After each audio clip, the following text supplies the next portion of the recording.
All right, we should be good.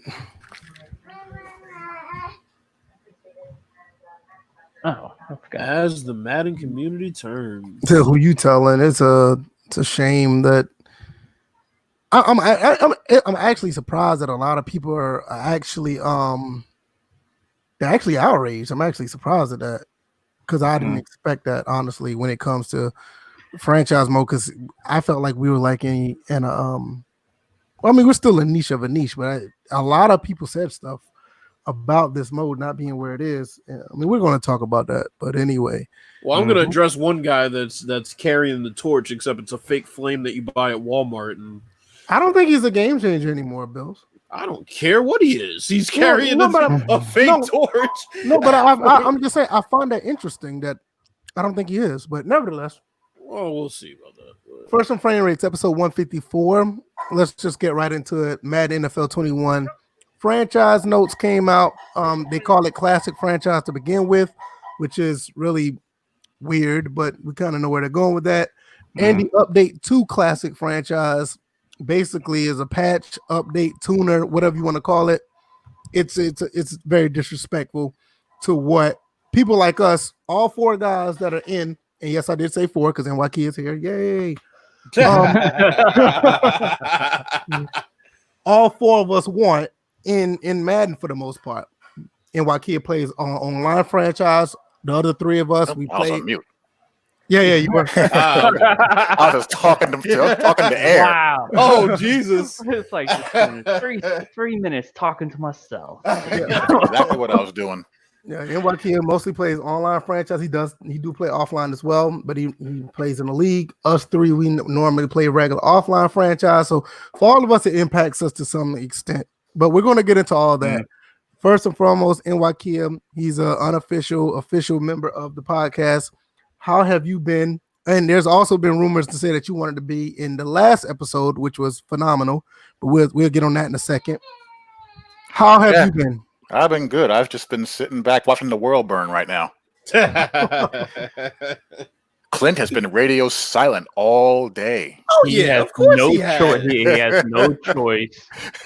I mean, look, that's Swami, all, Clint, Kralo, they are nowhere to be found. Well, I mean, look, we talked about this last week. I think that there's been a sort of not request, but really just a credo that they are going to let the community managers deal with any questions backfiring on them.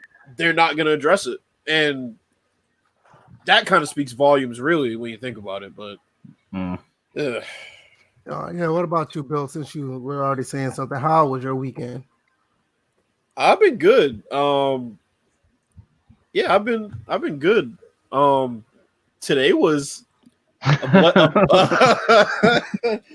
today was funny. Today was interesting. Today was just classic Madden community. You know, they call it classic franchise. Well, this is classic outrage about classic franchise happening out here. So yeah, I just like Kia. I've been kind of just enjoying watching the Madden world go crazy, even though it's sad. But you know, I mean, enjoying some people it's probably too harsh to say. Observing. I've been observing. I have empathy for the offline only player. I mean, I play in online leagues, so we have a 32 user league. I play in multiple ones, so a lot of stuff doesn't really impact me. But there are things that you would want to see as far as immersion, even in that realm goes. I mean, in a user versus user league, we're doing all the transactions, the drafting, the free agent signings, but still you want to see more, life and more, pop in that, like when we're in free agency, all we're doing is just trying to outspend everybody. There's no real incentive as far as being able to attract players based off of, role, depth chart, how you did the previous season. It's just who has the most cap space and who has the most money, who can throw the most money at a guy. No prestige, right. Nothing like that. None of that. So isn't that called non-financial ambitions or factors? That's in my league. Yeah. Okay. All right. Yeah, but they don't have any of that. All these players, they just go to the highest bidder, and the users have to create a lot of the personalities ourselves. So I'm thinking to myself, imagine some poor dude in his living room who just wants to play with his favorite team and, build them up and create a story. Yep. How are you going to do that? There's nothing there. There's nothing there for you to work with. And before I get to DJ's intro, I remember, I think I still had it on stream. Madden 08, mind you, this is 13 years ago. The game came out 13 years ago. Madden 08, Randy Moss was a free agent. I'm still doing my franchise with the Raiders. I had the money to get Randy Moss. I could have paid him the most money, and he decided not to come to my team because of his past history with the Raiders.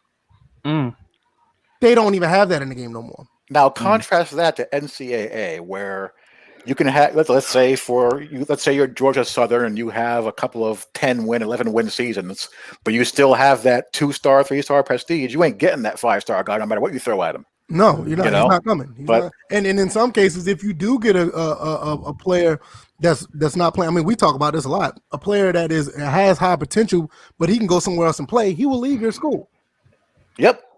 He will transfer his ass out of there. Right. Yeah. Just because he's not playing. So it's like you don't have that. So DJ, how about you? How was your weekend? Yeah, my weekend was pretty good. Just pushing through The Last of Us 2 and playing NBA 2K's My League. So I've been pretty busy with those two. And today it's kind of interesting. And guess what? I actually dropped a face cam video today. It's been a while since I've done just a regular upload, sans any gameplay. So it was nice to get back in front of the camera and just talk to you guys. I'm looking forward to doing more of that. And we're here. Yeah, that sounds good. I mean, same old with me. I've just been working, playing. I haven't been able to finish up my live stream on The Last of Us, but I have been playing a couple of racing games. Project Cars 2 was on sale. I'm playing that.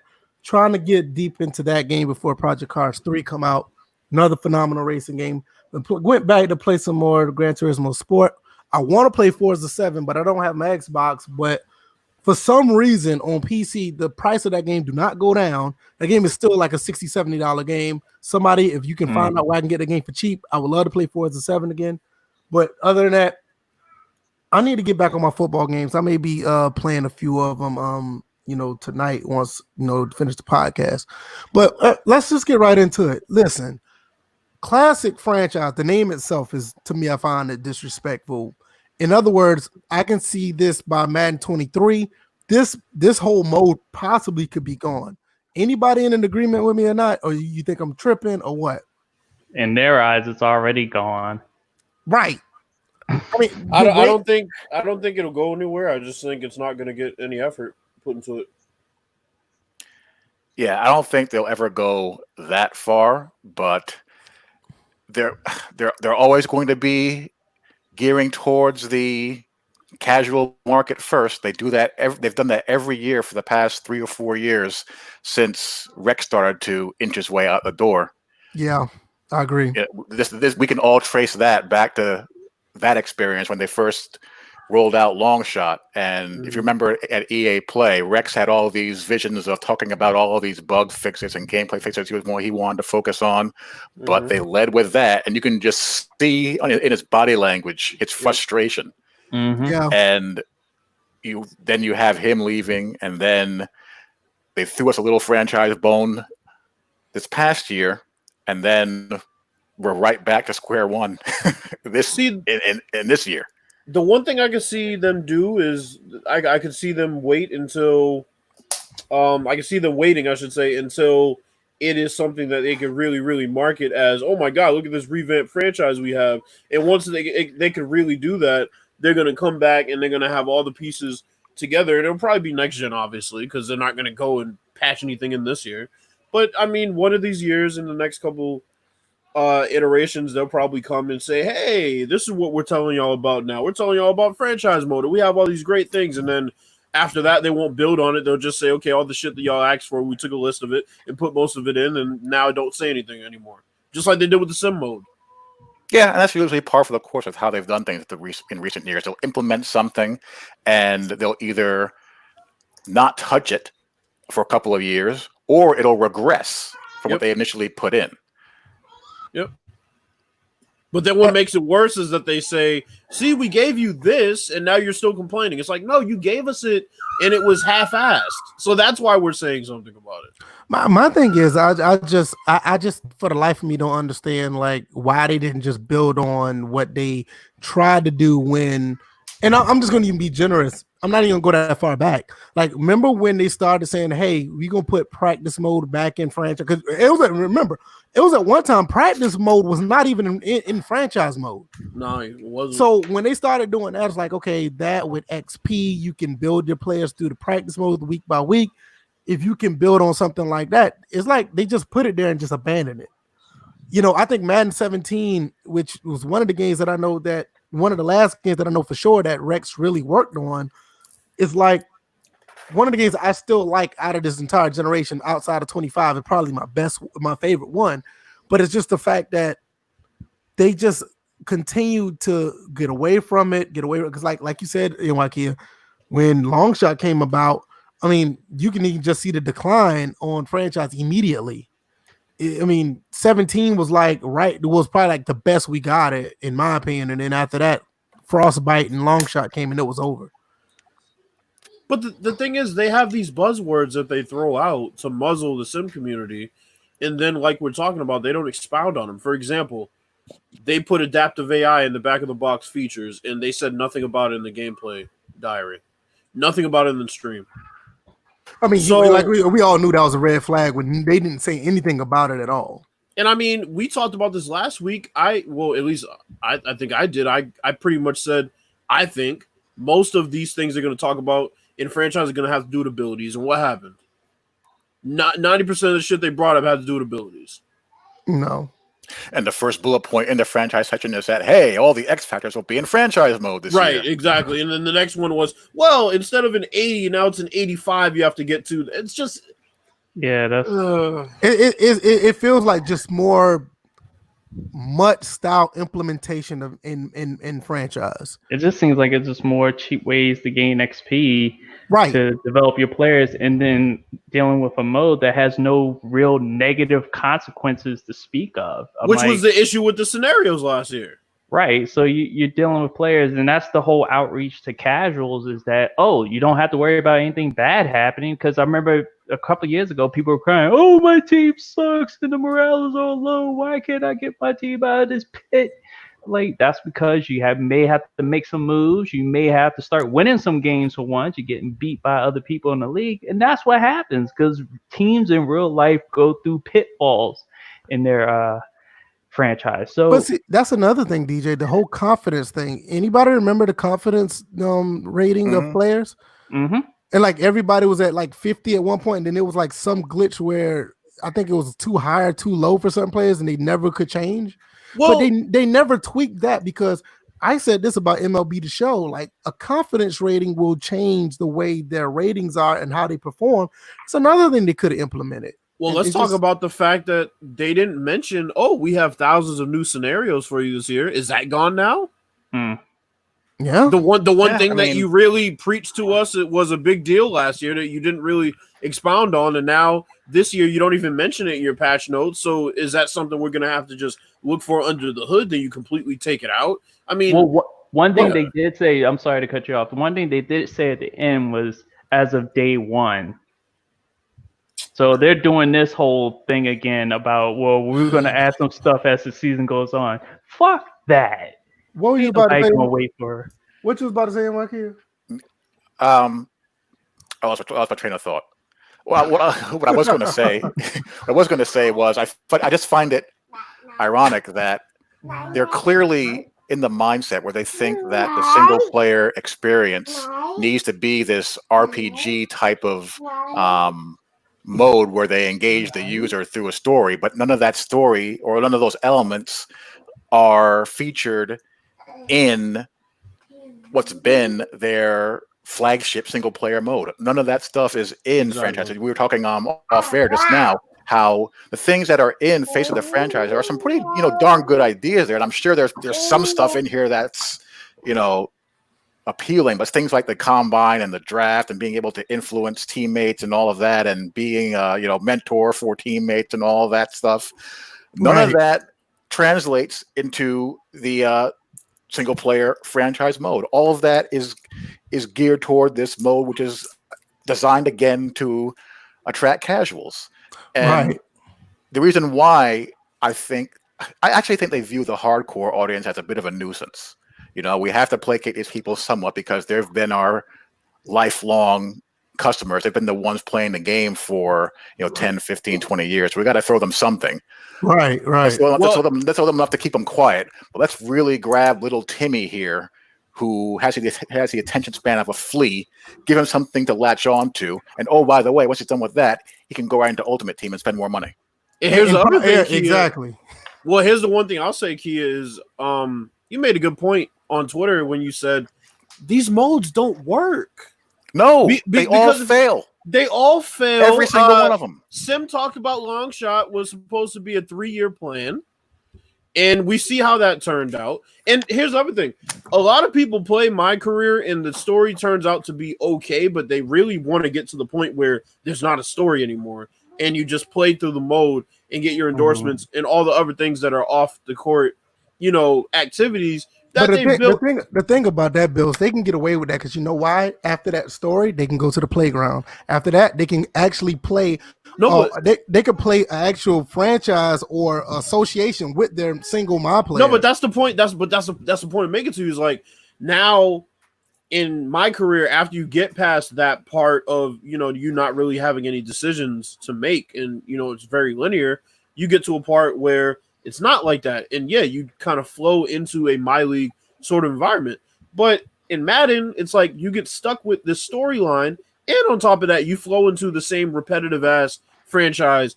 I mean, it's just, to me, it's not working. It never has. No casual is picking up Madden and saying, yeah, this is why I'm going to buy Madden this year. Nobody's saying facing the franchise is going to get you my purchases here, EA. Nobody's saying that. Do you know what Madden used to do? Let's say Madden 07, Madden 08. Let me tell you something, a brilliant thing they used to do.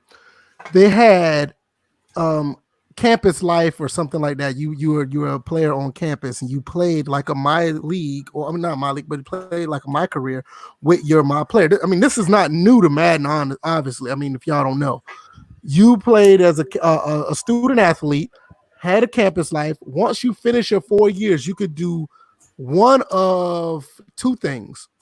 You can move on and implement your player in Madden, which, this is, kind of irrelevant because we don't have an NCAA game, but you can move your player on to Madden, import them over, or you can go back and be a coach of the same team that you were just a legend on.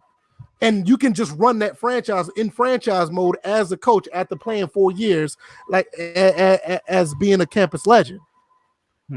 Right. Why they can't do nothing like that? They can do it within Madden because obviously they got college teams. It won't be the same thing, but they can do something like that. But face of the franchise is like, once you do that, it's like it's more geared toward that where you don't even feel like you're playing a real franchise mode after the fact.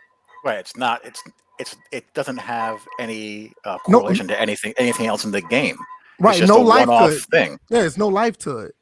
Like I said, when you're able to play your 4 years at college and then you can go and just play in Madden, or you can go to the pros, or you can go back and be a coach of the team, or even in Madden, the superstar mode, I think once you play that in Madden 08, if you play that superstar mode out, let's say you played 10 years, you want to retire, you can go into owner mode or you can go into coach, and you can continue to coach that team after the 10 years.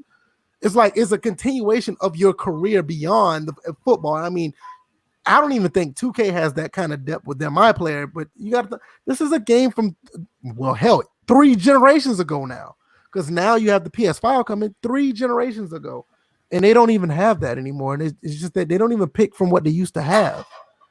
Even if you want to run this type of mode, that's the type that I would expect because you used to have it there.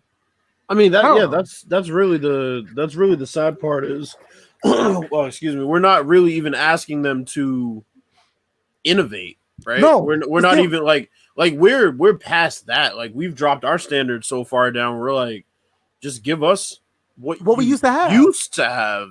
in the game. even if you play like a single player franchise, and then let's say, hey, I don't want to play anymore, I can probably retire and just continue. Like, say if you're the quarterback of the Ravens, you just retire and just be a coach. You still have all those stats of your career. You still have all that stuff that happened through the 10 years you played, and you're still a coach and continue to, be in franchise mode. But I mean, let's just talk about some simple things like, and why Kia brought up the menus, right? That's something simple. The menus. You want to find league stats, league leaders, you have to dig. You want to find a schedule for any given team, you have to dig.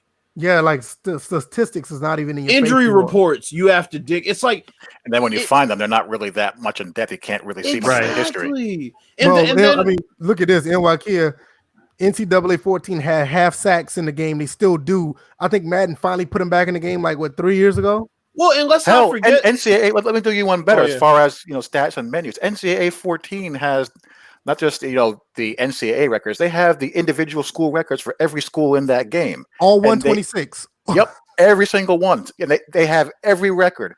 Sacks in a single game, sacks over in a career, sacks in a season, accurate too. Yardage, and yes. All you have to do is just look up like say they got David Green's record for how many passing yards at Georgia. You know he played from 02 to 04 or 02 to 05. All you have to do is just look it up in a sports encyclopedia. Obviously they can't use their name. They have Brady Quinn's Notre Dame records in there and all that, and when your players break those records, they don't go away. They're entrenched in the history of that school, and that just gives you something to have some type of feeling of ownership over what you're doing. And not only that, when you said, Bills, like you have to dig for stats. NCAA 14, they have a whole. It's in the interface right there in the front where you can get your stats set on NCAA 14. And that's the thing. On 2K, and people are gonna really hate us because me and DJ are gonna bring up 2K a lot this podcast. Yep. 2K has your team calendar as soon as you open the My League. Your team calendar is right there. And you have like two sets of where you can go. You can tab to get like social media, your team status. You can and then from there you can check your conference standings depending upon which team that you're controlling. Right. What is it? You can adjust your trading block, your untouchables, and who your targets are. So, and that sets you up for like when you go into like Intel different teams, there are different statuses within their franchises. Some are rebuilding, some are buying, some are, contending, whatever it may be. But going back to the calendar, from there, you have a ticker at the bottom. And the ticker is even customizable. And you'll see power rankings, you'll see the schedule of games, schedule results, injury statuses that pop up next to the game previews. And the most important But you know what, though? You know what, fellas? Y'all talking about 2K, and that's fine. But you want to know what? We had to drive it home. No, not only that. I mean, I'm not disagreeing. What makes them a criminal that Madden had this in their games. No, but what we're saying to even more importantly is the fact that this is a current game, right? Even if you say we can't do this because past gen, all the bullshit they always say about mouthpiece. Right. This is a current game, right? You're competing against. Yeah, and here's the thing: they were saying that the way franchise mode was done in Madden was a shrewd patchwork of coding and stuff like that to give us what we used to have. And it's like, right, you mean to tell me you can't clean that up? And that should be among one of the simpler things you could fix out of most of the stuff in the game. Right, that's what they call a legacy issue. Because think about this, right? Just think about the abilities thing that they talked about for a second. All right, now every roster update, for the most part, they took away abilities and gave abilities, right? Mm-hmm. For the most part. You're telling me that in a year or however long they've been working on this game, you basically, all you did was you went and you changed the threshold for a guy to get an ability, and then you basically tell us, oh, and by the way, all those abilities will be included in this bare bones ass franchise mode. It's like this is shit that we have to stress this. They better You have done see a this? whole heck of a lot of gameplay testing. I Right. mean, I better not see any glitched out abilities. If Right. all if they've been focusing on that and not touching anything as far as the single player user interaction, Yeah. I better see just pristine gameplay out of the abilities. Very few bugs, very few OP elements. Yeah. That stuff better be clean. Yeah. Like But that won't be the case. There'll be stuff that'll be overpowered, underpowered, not working right, glitched out. because that needs to when be you patched, when 2 you weeks use after the game comes out. words exactly, because when you use words like retune every position's available abilities to better consider in-game effectiveness of the ability and archetype authenticity, when you use words like that, you're basically telling us that no stone went unturned with these abilities. That's what you're telling us. Yeah. Indirectly. Right, because all you did, according to your notes, was face of the franchise and that. Yeah. I mean, the most in-depth information we've gotten were the gameplay deep dive, which I thought was very well done. A lot of good ideas there. Just a matter I of agree. seeing it, in motion. But again, the way this company decides to market just baffles me. For a company that has so much in the way of resources and financial, power, they're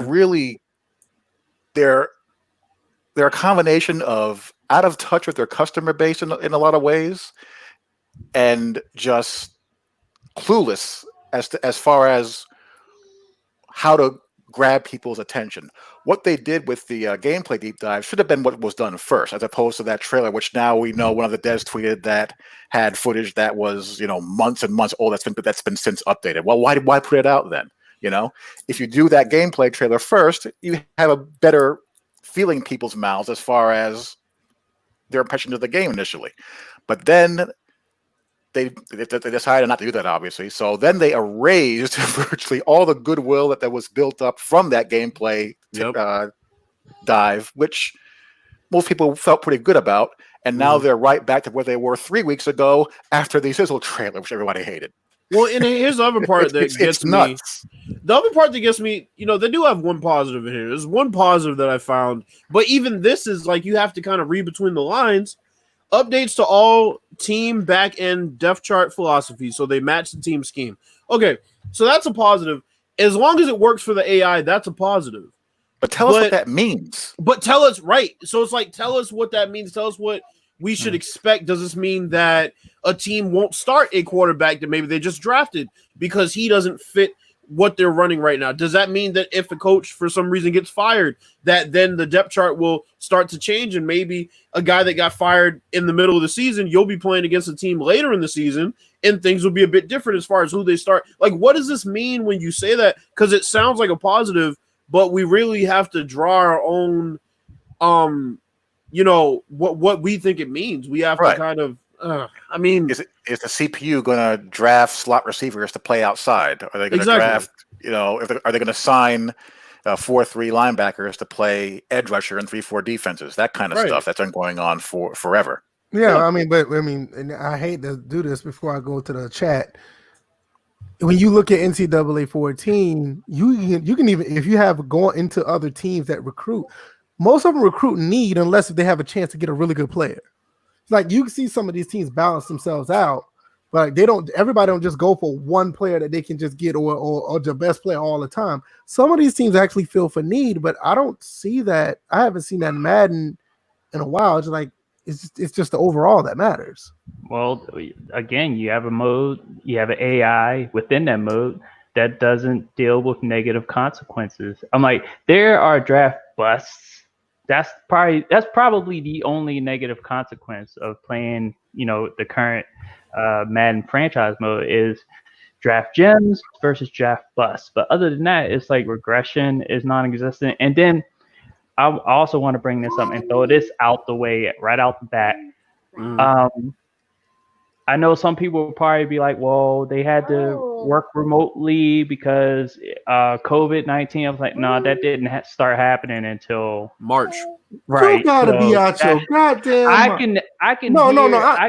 What's up? No, I'm looking at something else. It pisses me off. Somebody, no, straight. Somebody is selling a 2019-2020 roster update for NFL 2K5 for $35. if you buy that shit, you're dumb. Yeah, no, thank you. Yeah, but, that's on No, that but one. yeah. So I don't want to hear. 35. So, hey, man, so here's the thing. I don't want to hear anybody talk about, well, they had to make adjustments because I'm like, no, they started working on the game back in August. So Well, here's the other thing. Here's the other thing, though, right? Check your DM. Let's say that is the case. Let's say that is an excuse. Tell us about what we can expect that you're going to patch in then. Because if you're not going to tell us that, then that doesn't mean anything. I mean, what is it? Well, we've been Because you working can always do a post-release, update, which they've done before. Right, and they've left franchises suffer until December and put out a patch. So I mean, yeah, I remember that. I mean, that was loads of fun. I think that had to be Madden 15 was like the worst because that's when the first time draft champions hit, and Madden franchise was like needed severe updates and had problems up until almost at least mid-December. It was horrible. But nevertheless, let's look at the chat real quick. Because a lot of people has a lot to say. Yeah, this dude's full of it. This dude's full of it. Yeah, you see that link, right? If I'm not getting a free demo of that to like go over it before I actually $35 ain't no way. Not for 35. No, ain't nobody paying for an update for $35. To this day, I got money to my secure account in Nigeria. Right. To this day, NFL 2K5 has the worst trading logic I have ever seen in my entire life. So I would, that's my sole reason for trashing that game. Your paranoid said if they get rid of franchise entirely, they can't really call the game a sim football game, which you thought the license out of whack and potentially open up for other companies. So I think that's one of the reasons why they'll keep it around. Nope, it will say that face of the franchise is our franchise mode, and that will get counted real quick. Well, yes, I think he has a point. Because he has a point, I get it. But the company will go ahead and say, "Well, no, we still have a franchise mode." It has the word franchise. Yeah, right. but I don't think they could do that because remember, I think based on the definition that they're using, they already have a set definition that they have to adhere to. No, wait a minute. They can't change that contractually, right? Well, wait a minute. DJ might be onto something because as long as it's 11 on 11 and the mode is there, right? It said nothing about you. Yeah, that's what I'm about to say. All they need to do is maybe like add on some like an NFL season within that first player mode or two, and yeah. They didn't say nothing about it. They ain't said nothing about it being a 30-year season. Yeah, because here's the thing. It's supposed to be the whole mode is supposed to be from high school to when you get into the Hall of Fame, depending upon how. So you're going to be playing throughout multiple seasons. So yeah. That's definitely plausible. Yeah, then you're playing 2 years in college. So I mean, they can really make a case. Antonio Fletcher said he has straight disrespect to the franchise community. They straight carrying us and treating us like fools. It's time to do the Star Wars on these spammers and boycott their butts. We need to join together. Boycotts, I get it. I don't know if they actually work because every one person who do boycott, you have a little Johnny buy the game and right. All I'm saying is you ain't been around here long, have you? Right. No one's boycotting a damn thing. Seen Apex in the chat earlier. He knows, right?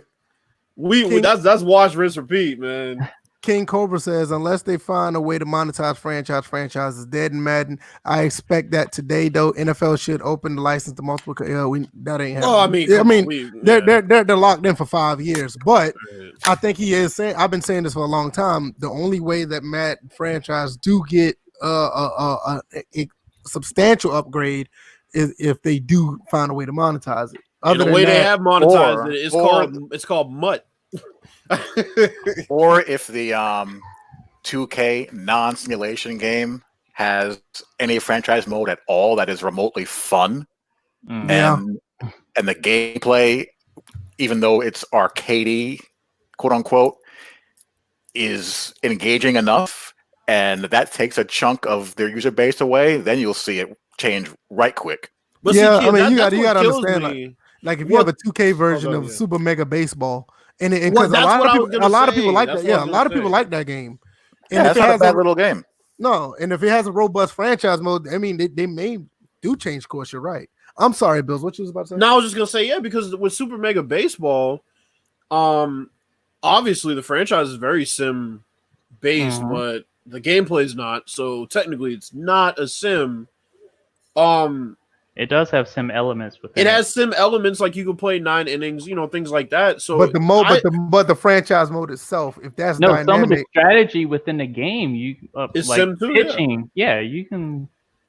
So I literally think- get people Yeah, out. but the game is definitely is decidedly cartoony. That's what I no, mean. no, Mhm. definitely, no. Yeah, I agree 100%. But that's what I'm saying. I just want to know what the definition that they're using is, like Oh, outside of God. like outside of the gameplay, because it could be a slippery Who slope. That knows? yeah, Yeah. that's No, why no it's going to be one interesting. knows for now. I mean, Yeah, that remains to be seen.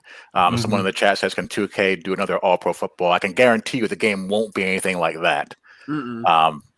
the problem with All Pro was just marketed wrong. It was built the wrong way. I don't know what they were. I kind of understand what they were trying to do, but it just didn't work.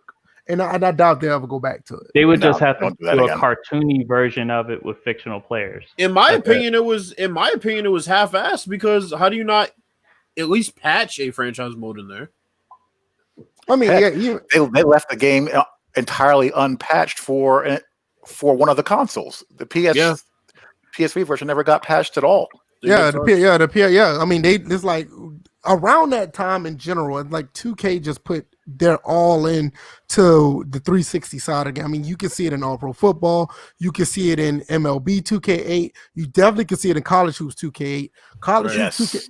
I mean, the 360 version is way better than the PS3. It's like they just wanted nothing to do with the PS3 version. Right. So it was There terrible. was a few years like that, from like 06 to like 2010. Yeah, that was It's pretty bad. like PS3 just got the short end of the stick. Ravens Nation, that's another problem. Ravens Nation, they didn't promote All Pro at all. I mean, they were promoting Eric B and Rakim music videos over the actual Yeah, game. that's how they promoted it. They They promoted it as a big MTV stunt. To you know? which a 10-year-old is like, who the fuck is Eric B and Rakim? Right. Which is part of the problem. Like, what is Aerosmith doing here making a video about football? The best form of marketing to me for that game was just watching a GameSpot gameplay video of it. And you had to really dig, because it's not like they were, they weren't on Right. IGN, and they weren't, YouTube wasn't that big back then, but I went on GameSpot and just said, oh, they're putting out a new football game. And then I watched the gameplay and I'm like, damn, that looks pretty good.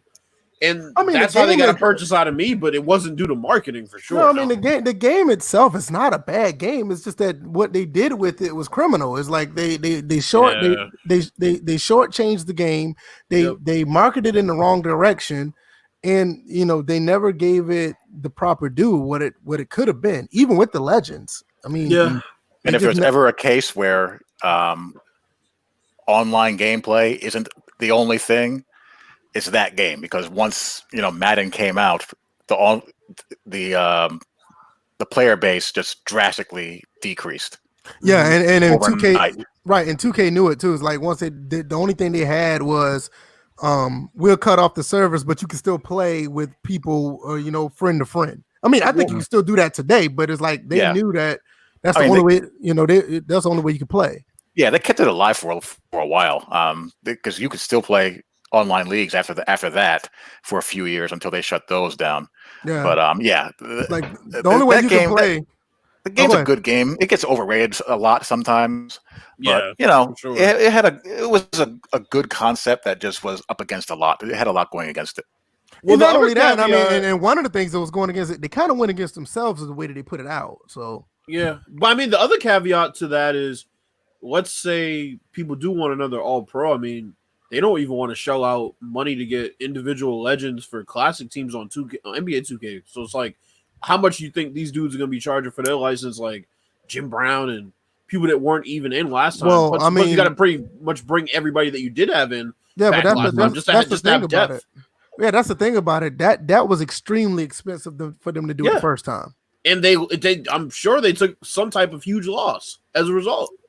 One thing I do like about APF, like if once you learn how to pass and you got an elite quarterback that can pass, My God, that is the Shit thing was of beauty. unfair. No, that The shit was passing unfair. engine was really good. Right. It was Maybe too good for what the game could handle. It was too Right. good because Right. the secondary was abysmal, especially the deep safeties. Not So- only that, I'm just talking about just the passing in the game. I mean, the Oh, it coverage was beautiful. the coverage is a different story. But like I was looking at NY Kid with him and Warren Moon, the passes that was thrown in that game.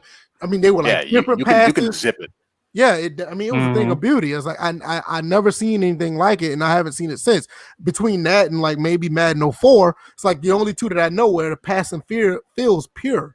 Like I think. Well, I was just going to think I'll be about. right back. Okay. The thing about 2K also that was great was you know how Madden talks about these situational throwing animations that they're just now putting in. 2K had those. 2K had those. I mean, 2K had Johnny Unitas throwing that animation. How the hell? and you everybody get that? had the deep throwing animation where they take a step, boom, they finish their drop back, they take a step, and then they And launch it. if they didn't have any throw power, they'd elongate their wind up. They had to put. Yeah. You can see them putting more. Of their I mean, body they into were. it. Yeah, they were literally like at a 75-degree angle trying to step back and throw. The animations on the run were great. Yeah. But yeah, I've always had that. That passing engine was the best passing engine that we've had. I've said that for years. Yeah, It was absolutely amazing. APF, I was like, I've never seen. I mean, it just felt fluid. And you had to know what you were doing with each quarterback because they were different. Now, just to get on 2K8 for a second, stay on 2K8 for a second. The other thing that got me was they had the catch animations to go with it, because I remember for the longest time that back shoulder throw was a thing of beauty when you run that fade on the goal line and the guy literally turns to the ball to the sideline and catches it. Like when he goes the ball, he faces the ball to the sideline. You talking about that? So he'll catch it. He'll either jump and turn to the sideline, or it always seemed like the animation fit where you were throwing the ball. Quay face, I know you lying. 100. Oh hell no! You probably got that off of Amazon, bro. Okay, I got this. Might as well bought a pair of Jordans. I got this link I'm gonna send you so you can get some updated rosters for 2K5. You can go and support that too. Send him a link to get his money back and buy a cheaper one. That's crazy. Yeah. That's crazy. Passing before the days of two-man animations was a wonderful thing. Yeah, it really was. NCAA 14, same way. Yes, absolutely. That's another one. And that one, you talk about differentiation of players in that. You actually had to have a good quarterback to make certain throws in that game. And, no, you cannot lead the ball downfield with a guy with under 90 throw power. It can't be done. Yeah, you need somebody who has an arm. And it's funny. Madden recently has done a decent job of it. But it was a big gap from like that game up until like 18 or 19. My thing about NCAA 14 real quick is I just want them to get back to the impact that the hits had in that game.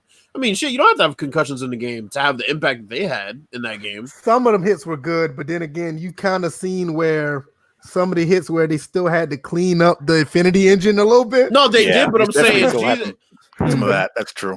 But I'm saying it's like some of the hits did look good, but some guys fell flatter than a pancake sometimes. Like but to me, when I'm controlling a middle linebacker or just anybody that's gonna, blindside a guy with a hit, it just seems like in Madden you can't do it anymore.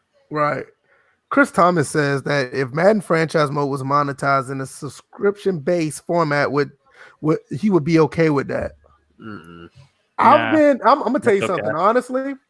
Not for franchise mode, but for the game in general, I've been a bit advocate of just quit doing these number games like 20, 21, 22.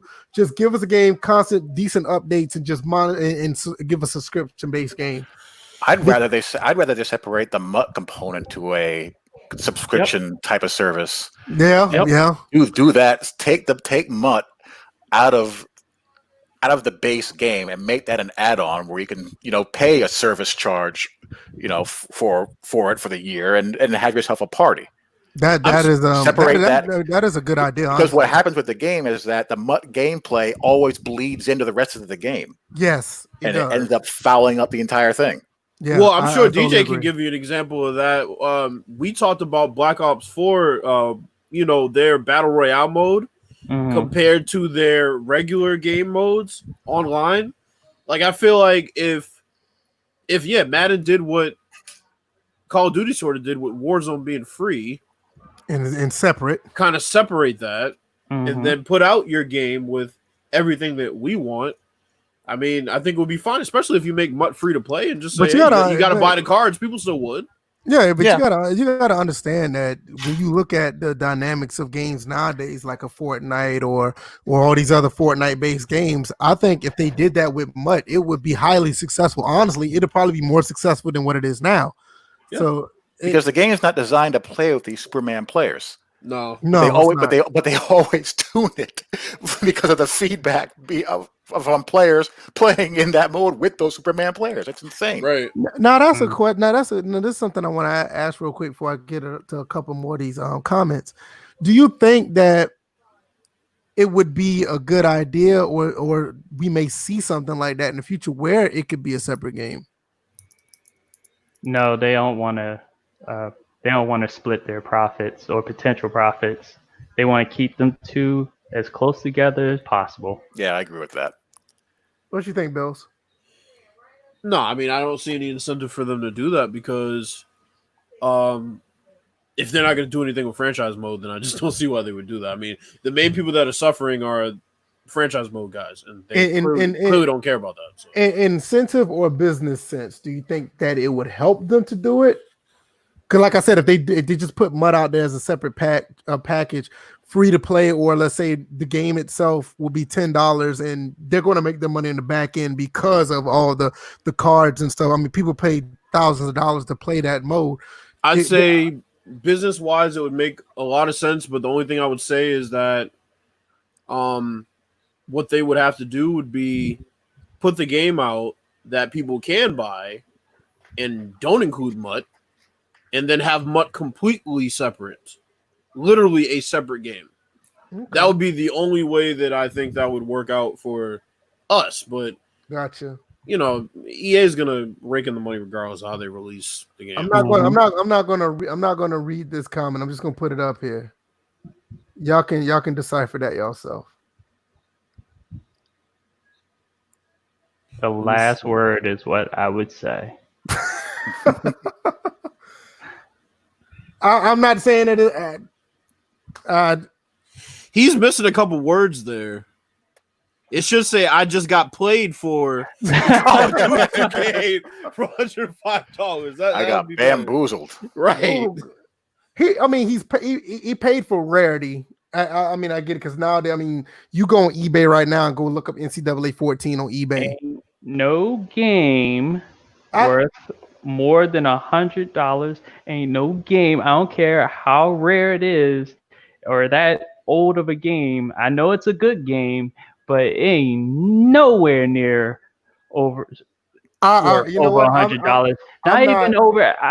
Nah, that's okay. Listen. I'm gonna say it like this. Like he couldn't find one cheaper than $150. That's what he said in the comments as well. Me as a retro game collector, I plead the fifth on anything that DJ just said. I'm not gonna. I paid a pretty penny for certain games that I have. Yeah, we know.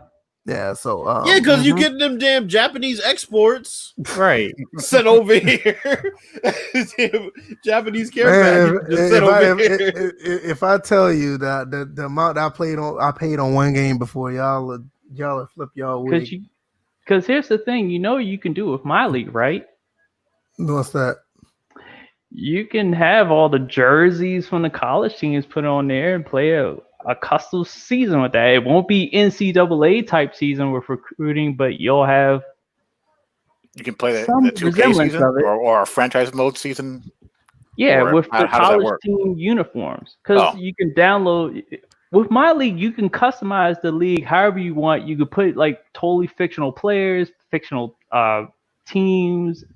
They have a template where you can download user jerseys that people put together. So like you could put in like the Seattle Seahawks, not Seahawks, the Seattle Supersonics. Oh, let's see. I done got myself in trouble.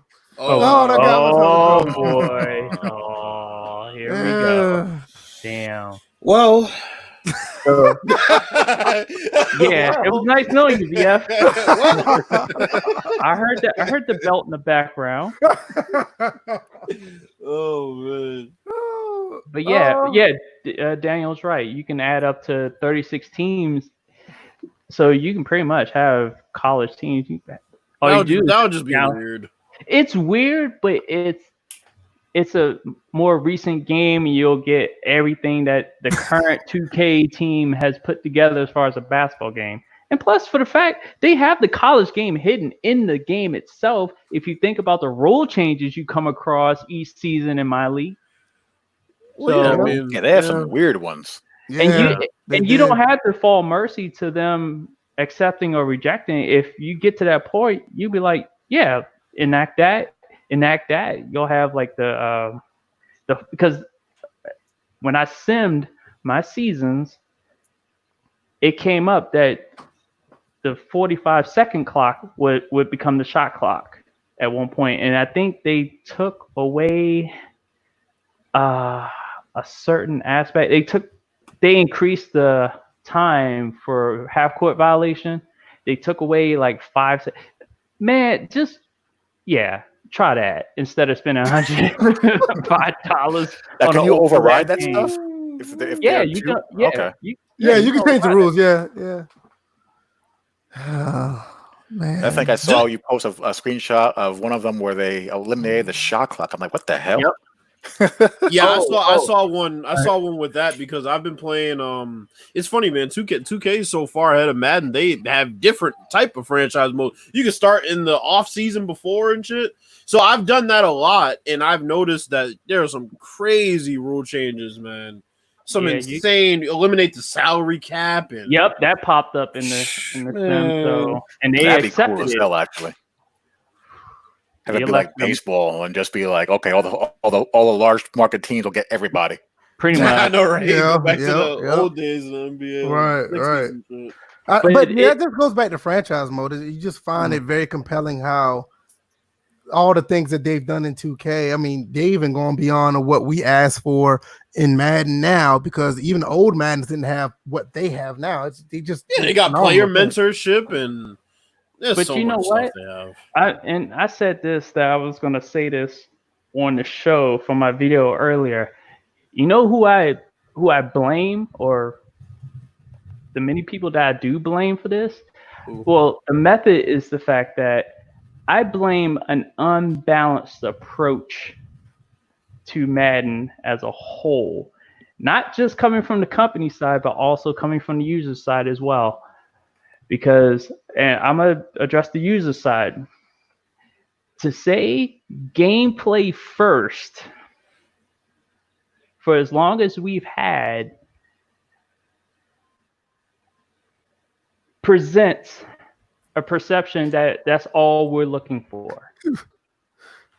I'm just saying, no. I'm not saying that's what everybody is doing. So basically, But that's a perception. Like from if you're looking at it from a business, and people are screaming at the crowd, "We want this fixed. We want this fixed. We want this fixed." If it's just one thing they want fixed, even though there are other things that need to be fixed, you're gonna. Well, we want that stuff fixed, but we want that stuff prioritized over things like a story mode. right.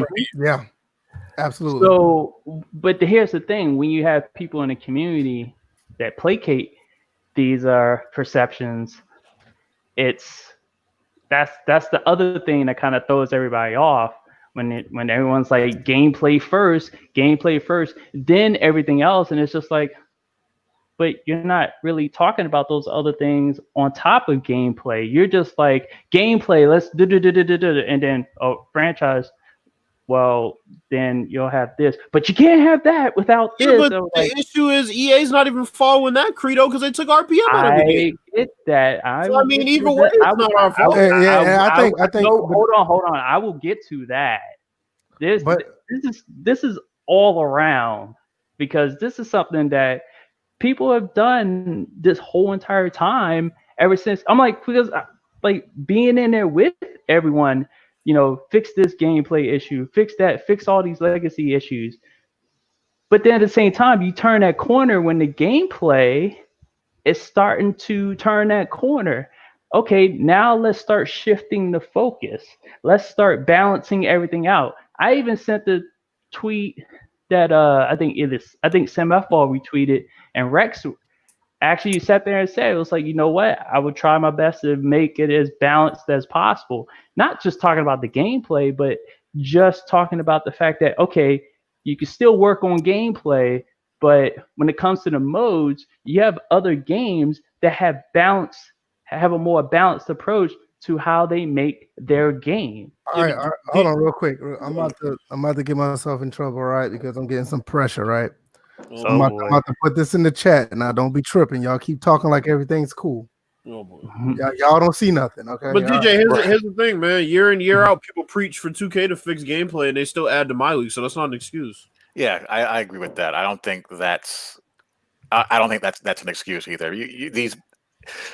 They have the resources to multitask and handle more things at once. I'm not using this. My point is not that it's an excuse. But you say you're blaming them. It's like, how can you? I am blaming them. Yeah, but how can? Oh my gosh, VF. VF, that's more than damn PlayStation 4.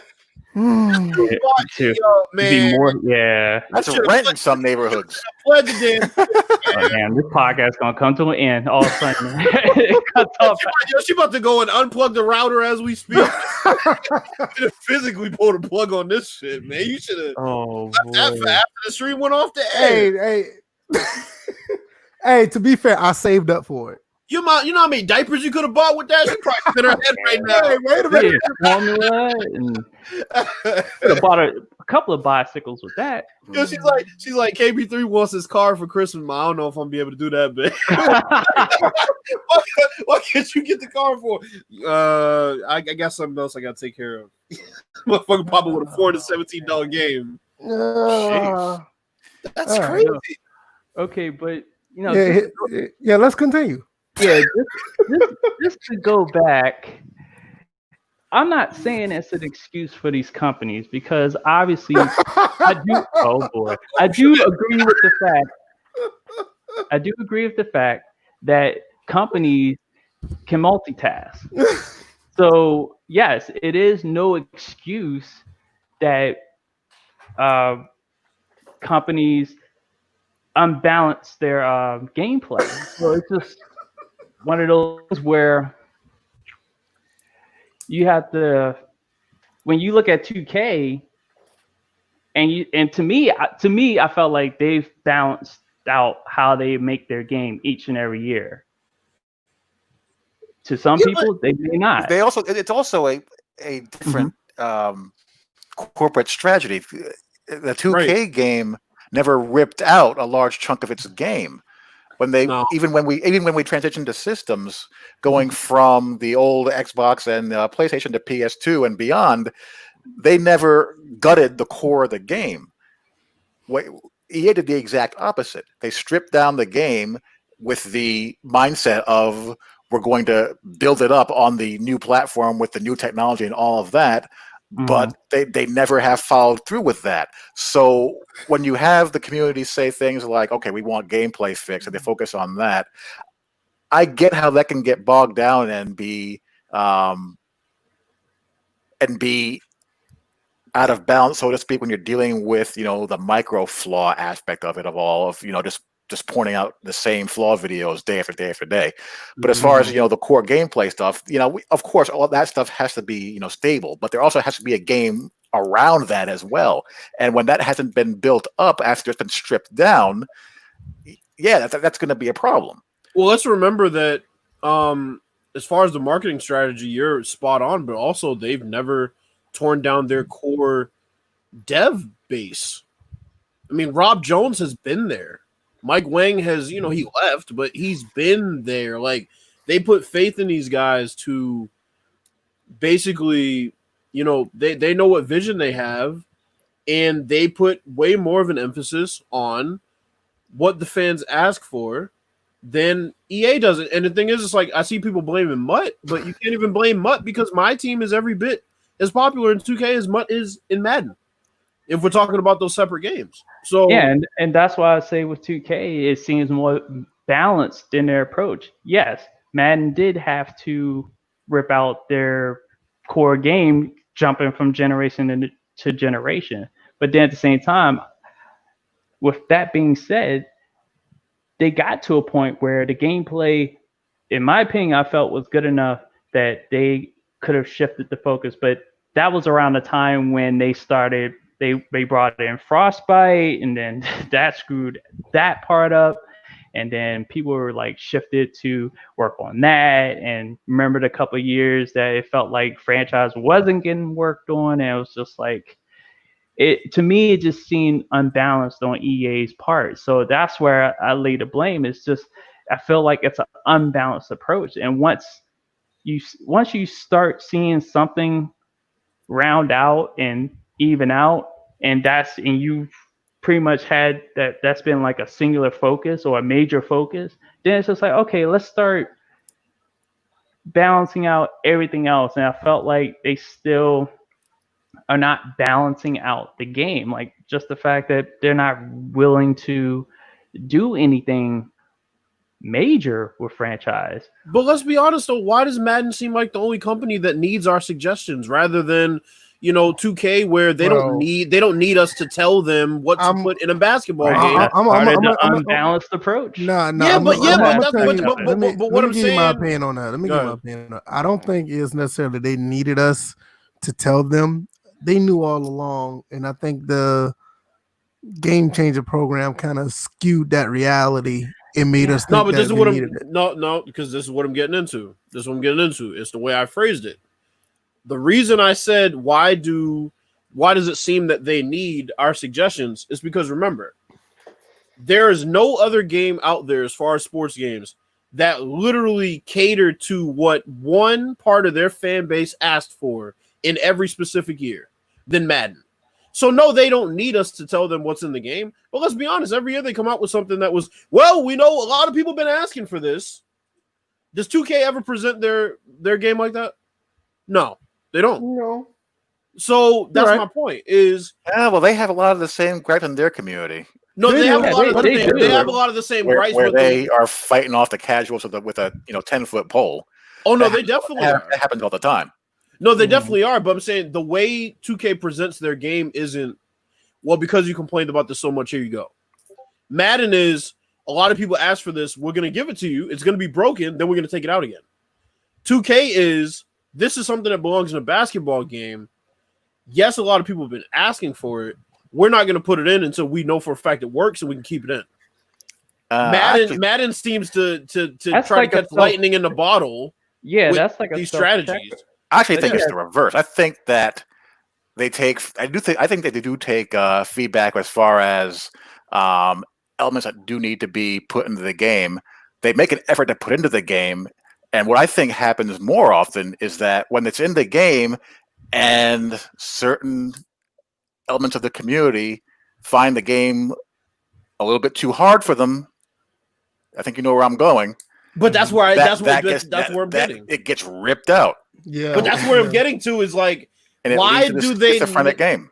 But why do they need people to tell them that's my thing. It's like when 2K puts something in, they don't care if it's too hard. They genuinely do not. That's not care. true either. Remember the whole shot meter fiasco? Yeah, but that's like a gameplay mechanic as far as like I'm talking about a gameplay element of like. Mike Wang put up a poll saying should you miss layups if you're wide open and you miss and you mistime the stick. But that's the shot. But that's one element. That's like the shot meter. I'm talking about like literally 2K wouldn't ask like is it too hard for you to change directions? As a result of that, we're going to take out our movement system and completely redo it. They wouldn't do that. Remember, Madden. I think RPM pretty much. Yeah, and Madden 25, right? I remember vividly when the RPM was in the game. Someone posted a clip. I can't remember who it was, but they had brought. You know how people play online. They bring their safeties all the way up to the line of scrimmage when they're playing cover 2. And the guy who posted a video of him getting bombed over the top and was complaining. And it's just one of those cases where I put the blame on the devs there for not sticking to their guns and sticking to their vision of the game. That's the thing that I would criticize them more for is that, have faith in your vision of the game. Mm-hmm. I remember Madden 17 when the first couple of weeks that came out. That was some of the best playing Madden that I've had. This console cycle. I've been trying to hold on to that part of Madden ever since because I still. Oh my gosh, you know what I'm talking about. It was balanced. It played relatively clean. Uh-huh. It was stable. This is why I still talk about Madden 17. I saw defensive line animations in that game that I haven't seen since. Yeah. Everything about that game just when I first played that game the first couple of weeks, I'm like, okay, I see where they're going. This is good. Mm-hmm. Looks like the corner is turned. Let's keep it going this direction. What happened 3 weeks later with the first gameplay patch? Yeah. Unraveled it all slowly but surely. And then the thing is, like, I was encouraged last year because everybody was saying, "Oh, well, we're playing the beta and it's playing amazing. The pass rush is really getting home, and the pass animations are elongated." But a lot of people were complaining, and they didn't touch those. So I can give them credit for that. But I think their overall scheme of how to develop this game and what to put their resources into, they listen far too much to their crowd that makes them the most money. And they don't listen enough to the people who have been saying for years, it's almost like taking down the Confederate flags and we're like, hey, we just want cops to stop killing us. We want a franchise mode, and they're like, well, here's a single player mode. It's like, no, we want a franchise mode. Well, here's a single player mode.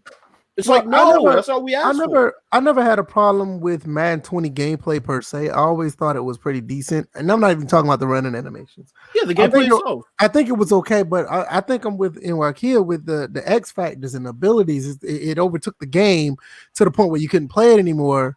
And to me, that was just one thing about it where I kind of see what they're trying to put. Different players in different positions to be great, but it got really bad. Like some people were telling me I need to take those things, turn them off because. But that's what I'm saying is like the overall direction of how they develop the game is they hear people asking for something and then they give us something that we don't want, hoping they'll say, okay, well that's good enough. It's not, and it's not just gameplay. I agree with DJ completely. I think they've taken huge strides in gameplay. I think it should be further along than it is, but their issue more so is the fact that they are so helter-skelter about like what they want to put in the game other than MUT. We know every year that they're going to improve on MUT, but everything else is like a wait-and-see approach, and they try something and they just put it down. It's like... So, I had a question. So, there was supposed to be a live stream for this, and they canceled it? Yep. They didn't even announce a timer. They announced a date, but they didn't announce a time. They were just like in general, they were just saying, there's going to be a stream, and then all of a sudden, because I'm hearing no stream. Yeah, because I'm hearing a lot of. I swore they announced it for 8:00 tonight. Yeah, because we were talking about it on the last episode, but I was like, because nobody's saying anything. Well, from Madden, for EA, they haven't even. I'm hearing a lot of other people saying that they canceled it. I'm like, wait, what? Well, it speaks even more volumes the fact that when you go to their page, it's just all face of the franchise shit. Yeah, that's what I'm seeing now. Like I'm on Madden NFL Direct, and the first thing I see is face of the franchise and going to high school. They haven't said anything about the 2 cents worth of shit they put in for regular franchise. I'm sorry. Classic franchise. I'm looking at A-Dub's page and Radio Silent. Yeah, I'm seeing him been on social media in months. Yeah, I'm looking at that now. He's doing a play-by presentation on the 14th. Okay, then it's looking pretty bad. That's weird. I didn't even know that they were supposed. I mean, I knew they were supposed to have a stream, but I just didn't know they didn't announce it or lack of announcement. Yeah, Clint hasn't said a peep. Yeah, I didn't even go to the Clint's page, but Clint. This might be one of those situations where you might not see him on Twitter again for the next 8-9 months. He might come on a little bit to promote the game, and then after the game. And honestly, I like when devs aren't on Twitter that much. I'm with you. I agree. Yeah, I'd rather less is more. Yeah, because what was it last year when like not only EA devs, like 2K devs kind of got away from it too. It was a little more peaceful around the streets. Yeah. You know what I mean? And that's what I'll say about Twitter Mike that NYK brought up. Twitter Mike Wang. his one issue is he's trying to be the good dev. It's like good cop, bad cop. Ronnie 2K is the asshole, and Mike Wang is the nice guy that everybody's supposed to like. But unfortunately, he pisses off way too many people that see nothing wrong with a part of the game that, quite frankly, is really inconsequential. But at the same time, it just shows that he's always trying to be looked at as the guy that makes everybody happy. And unfortunately, you just can't, bro. You can't make everybody happy. NYK, check the DM. I want you to see the player that y'all added to your team. Oh, what is this foolishness? What are you doing to me? Oh, Jesus Christ. He looks like a freaking serial killer. Yo, what is that? My God. What is that? Adam Gase's little brother? That a real picture? Yeah, I guess so. I was like, My God. What the hell's wrong with him? It's funny. It's funny. It's like the Mets have a chance to win the World Series of 60 games, and they just lost it with this pickup. That's messed up. I thought that was crazy. He looks like you just saw a video somebody showed him of how he was conceived. That's crazy. Wow. That's a scary picture. King of the North says, I really want the view of the presentation EA gave to the NFL the presentation that EA gave to the NFL for the sim-based game rights. Why would EA spend money for a contract with the NFL then put zero effort into the simulation mode? That's actually I got an article. I got an article I can show you. I got an article. We went over this article on the podcast. They had to have sold them. They had to have sold them on next gen. Obviously, they probably went along the lines of, "Hey, for the first iteration of the next gen cycle, it's going to be a port of what we already have. But going forward, we're going to do this, that, and the other, blah blah blah, yak yak yak, and so on and so forth." This is what they said, King of the North.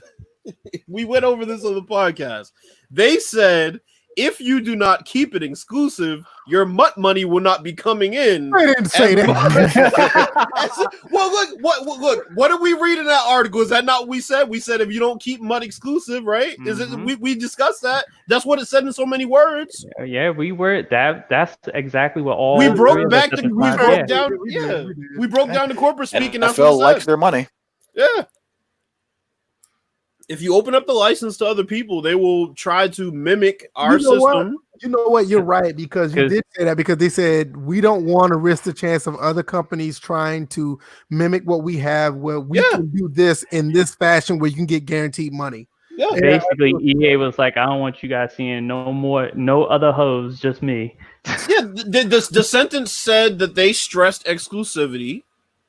Mm-hmm. As the way that, as something that they to make the most. Yeah, they need exclusivity.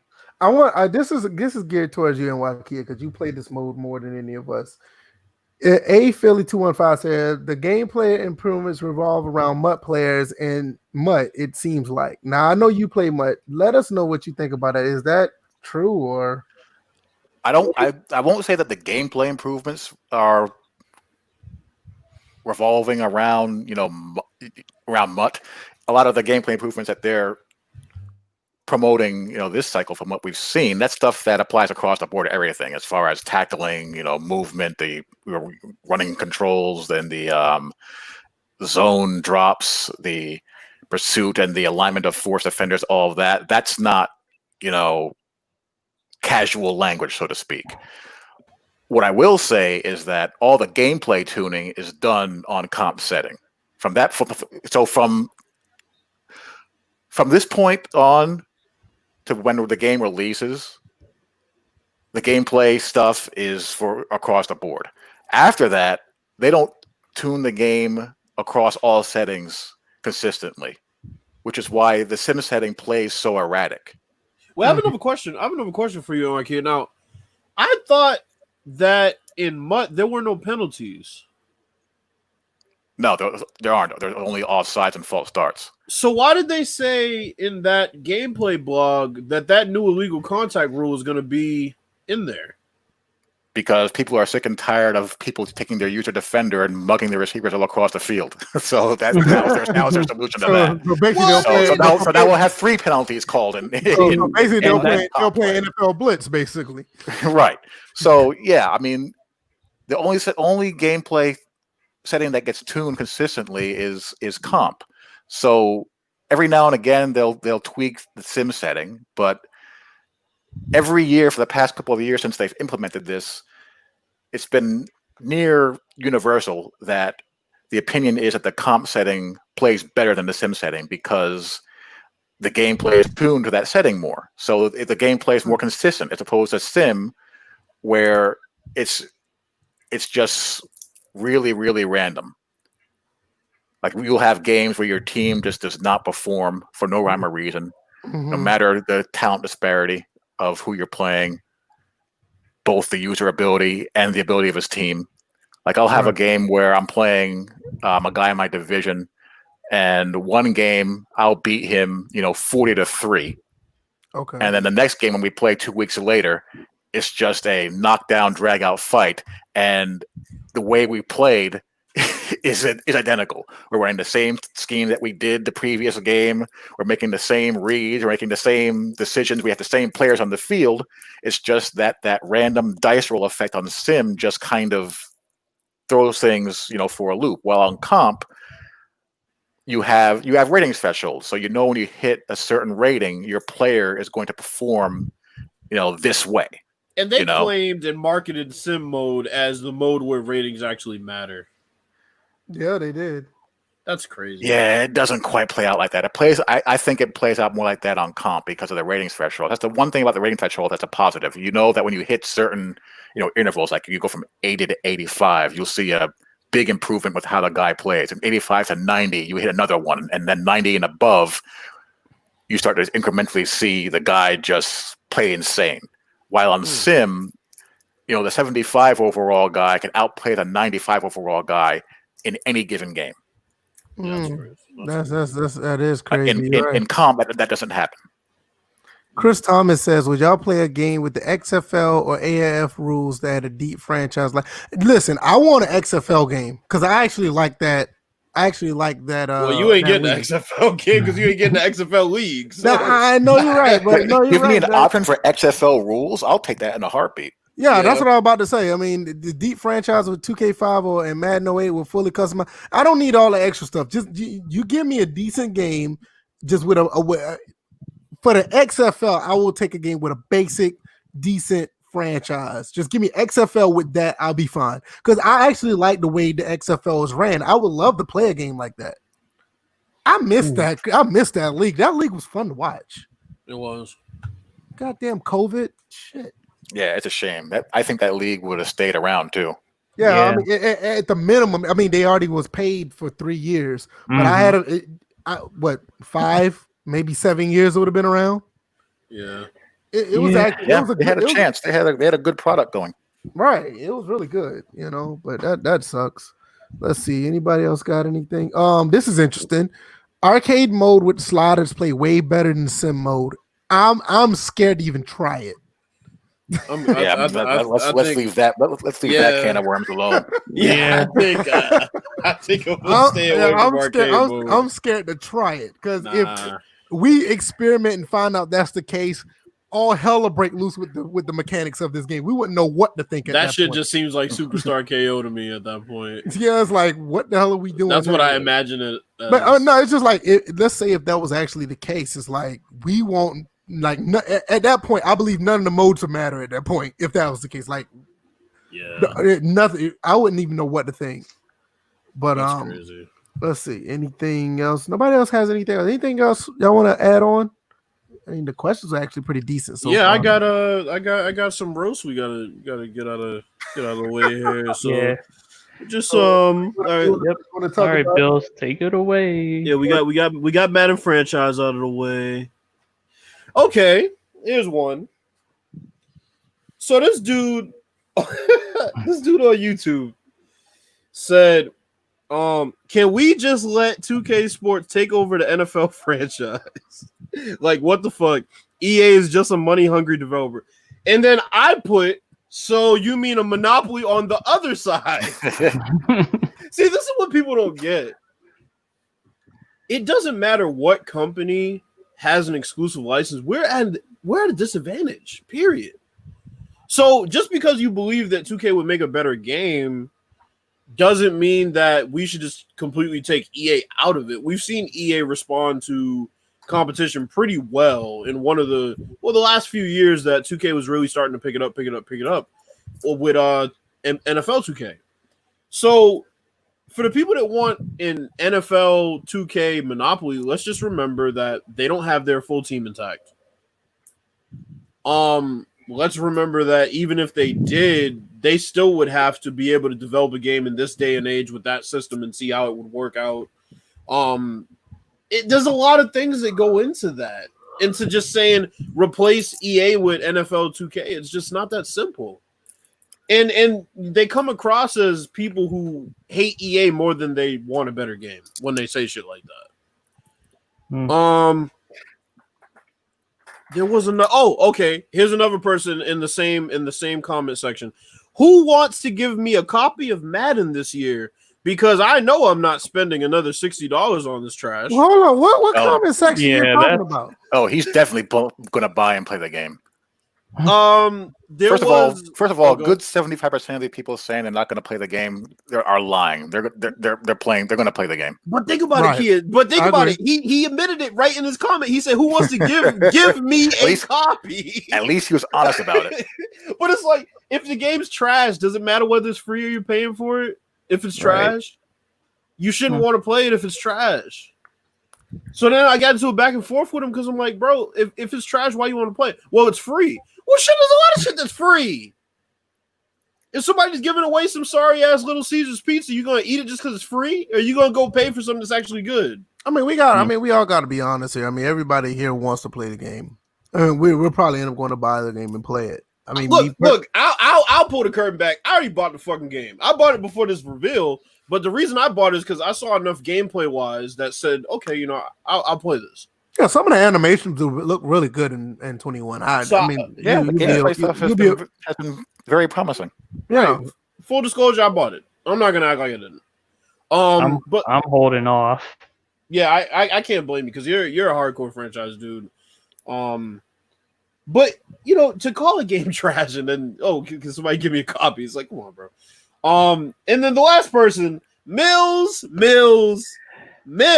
Here we go again. Oh God, leave Mills alone. No, we're not gonna leave Mills alone because Mills keeps doing shit that makes him worthy of being called out. So he said, "This is no longer on the franchise team. If they were failing, I'd blame them. This is decision makers who have decided they don't give a shit about a part of their core anymore. This is creative directors making choices against franchise." To which Rex replied, "I voiced he basically in terms that I can put it because I don't really remember the exact quote. He said, I basically got fired, dying on the hill of franchise and gameplay. So Mills, how can you go and knock these creative directors, especially people like Rex, who was 100% for us, and say that when everybody knows that it's not the creative directors that are doing this? And then also the fact that you went and were exposed for sending a DM to somebody saying that franchise was just fine a few years ago, and then when you feel the need to, you cater to your audience and you start going on a bitch fest about the franchise if you weren't just fine with it a couple years ago, to the point where you were literally going to bat for EA in the DMs. And then one of your followers responded and said, "Oh, well, why do you even still have that message?" It's like we've come to the day and age where it's more important why you still have evidence than the fact that you have evidence. It's like, I don't get it. Like, and he's the person that people go to be some bastion of football knowledge or some bastion of, oh my God, I want somebody to be outraged for me, so let me go and vicariously live through your Twitter page and YouTube. No, he's not. Well, shoot. These are the people that are acting outraged. And then on top of that, blurts out about, NBA 2K, I know we had our beef, but I could appreciate. I'm like, okay. So what was your beef with 2K in the first place? If you're just gonna crawl back to a sorry ass franchise mode in Madden, let me tell you, I've been stopped dealing with Mills. I unfollowed him and just moved on. I mean, even though we had our differences. Oh, I don't follow him no more. I'm sure he unfollowed me after that little interaction where, his followers tried to like cancel me and that failed miserably. I think the problem with Mills is he did try to explain to me what it's like to be a game changer. I understand it, but I think it's ridiculous of some of the things you have to do to be a game changer. It's not in me to be that. So apparently in some cases involves sucking dick. Oh no! I don't know about all that. That's how so many people probably get a free game anyhow. I don't know about all that, but you forced it. In good faith. Apparently that's what they did. So good. I mean, Lord. in good faith, at one time he did give me a few beta codes or whatever, but. And he did give me a few beta codes after, we did talk out our differences. But at that point, I told him, I'm like, look, I don't have, ain't nothing else we can talk about this one. We just agree to disagree, keep it moving.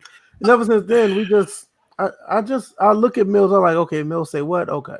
But let's be honest, he's just like Ryan Moody. Anything that he feels applies to him, he has the bunny ears for, and comes and quotes your tweet. And then the thing is, he quotes your tweet so his little bitch followers can come in. Oh yeah, well, Mills is the greatest of all time, and it didn't make any sense. It's like, no, he's wrong. But you sit there and you live vicariously through him, and these are the people that they view as, oh, he's going to bat for franchise. And then those DMs come out, and his followers are nowhere to be found. Shoot, when he does go to bat for franchise, use a wiffle ball bat. I mean, let's be honest. We can look at this front that he's putting on and say he's all for franchise, but if he's a game changer, could he not have been a reason why franchise didn't improve in some way and we just not know it? And he's just coming on with this united front. Then hours later, he comes back. Well, this isn't on Clint or Ben or anybody. You said creative director. Is Clint not the creative director? I'll put it like this. You may be right, and I do question his motives when it comes to sports gaming. Yeah, I'll just leave it at that. I mean, bro, we literally saw him in the same day. I mean, I don't know because I don't watch his streams, but he just comes off as a guy that really plays the role as a sports gamer, but he doesn't come off as a sports gamer. Because we all know a person who's passionate about these sports games. He does not come off of that. To me, for him, it just seems like it's a role that he plays or it's a job that he plays. But that's my issue. It's just like everything with him is a front. Yeah, like this is why there are other people that are in this community that I look at and it's like, I don't think they're here for what we're here for. You can see beast mode. You can obviously tell that he's here for what we're here for. Zaymac, he's not even a part of this community, but he came into this podcast last week, and you can instantly tell that he's a person that likes the game and he's about sports and all this other stuff. There are some other people that are here and there's some that constantly talk about how bad Madden is and they want 2K to come back, but you can just easily get the vibe and tell that person does not. That person do not like gaming that much, and he definitely does not like sports games. Bro, Mills is outright telling people not to buy Madden at this point. Well, I told you he's going to save 65. Right? It's like, bro, like.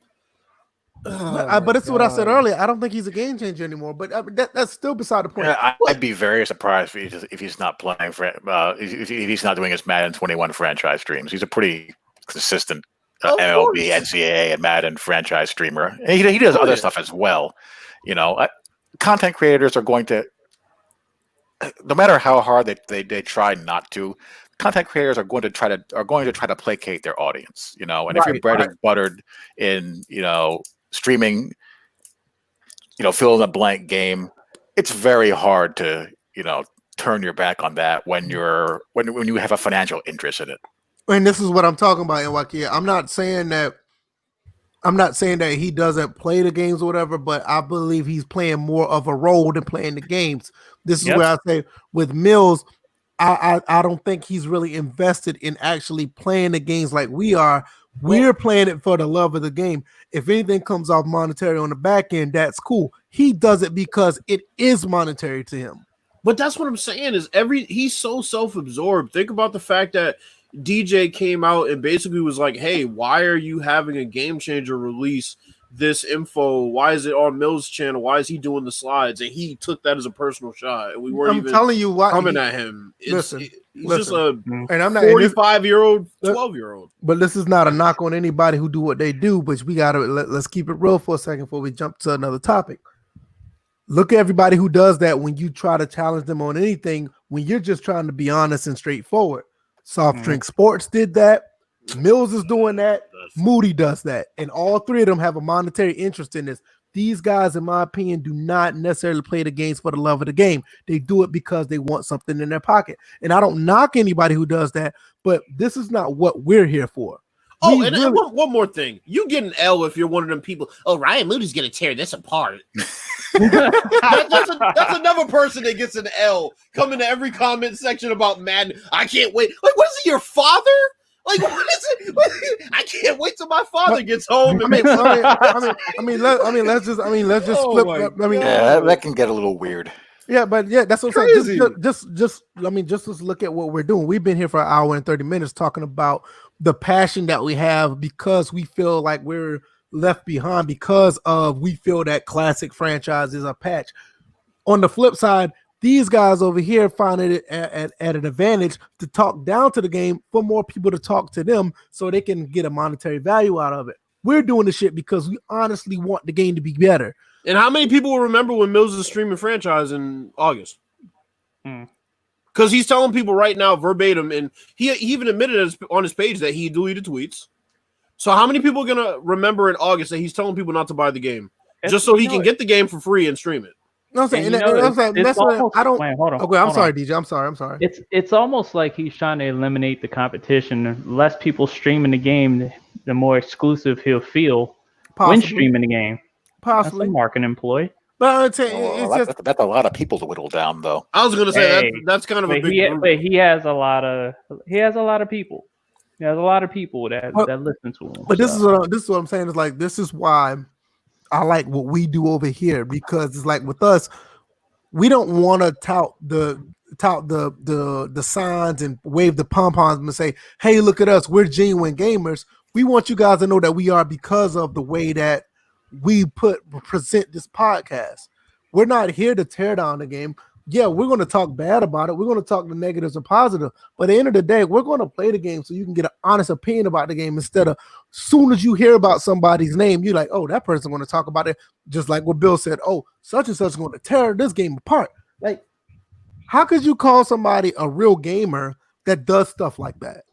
Oh, and you kind of see what I'm saying? I'm like, how could you call somebody a gamer who's not just being honest with you? You got people out here who are just legitimately just trying to find problems in the game, or just find a way to hate the game because another company don't have the license. And here's the thing. I'll give a big shout out to Sim F Ball Critic. Sim made a great video today about the state of franchise mode, and I don't know what his current status is with EA. I really don't care. I don't think he does either. I don't think he does, and good for him because, quite frankly, he's gotten a lot of heat that now that I look back on it, really wasn't warranted just by being a game changer. And I mean, he went in. He went in the truest sense of the word about franchise. He pulled the curtain back, told us about, what he said in the little meeting after they showed their presentation. He's like, yo, I think this is a bad idea. And it just went. Yeah, he told that story a few times. Yeah, he did. The thing is, there's a childish tendency in this community where if you're not 100% negative about Madden all the time, you must be attacked and held accountable, which is dumb. He calls it like he sees it. If there's something that he likes about the game, he'll say it. If he doesn't like something about the game, he'll say that too. That's just being an adult. Right. Listen, and that's a balanced approach. Listen, I knew things was changing when the old virtual footballer channel, I think NYK, you may remember this video I did. I made a video titled, Is Madden 25 a Bad Game? That's I remember that. You remember that video, right? I remember that too. When I made that video and I was being honest about the game for the first time because I got tired of just being negative because I when I came in the YouTube streets via when B5 used to shout me out. I mean, talking about way back then when B5 was actually making content. I was looking at it and I think like, okay, this is the way to go because I want a better game. But I got to the point, it's like, you know what? I'm gonna play these games and I'm gonna like it. I'm gonna put this video out here and I'm gonna run with it.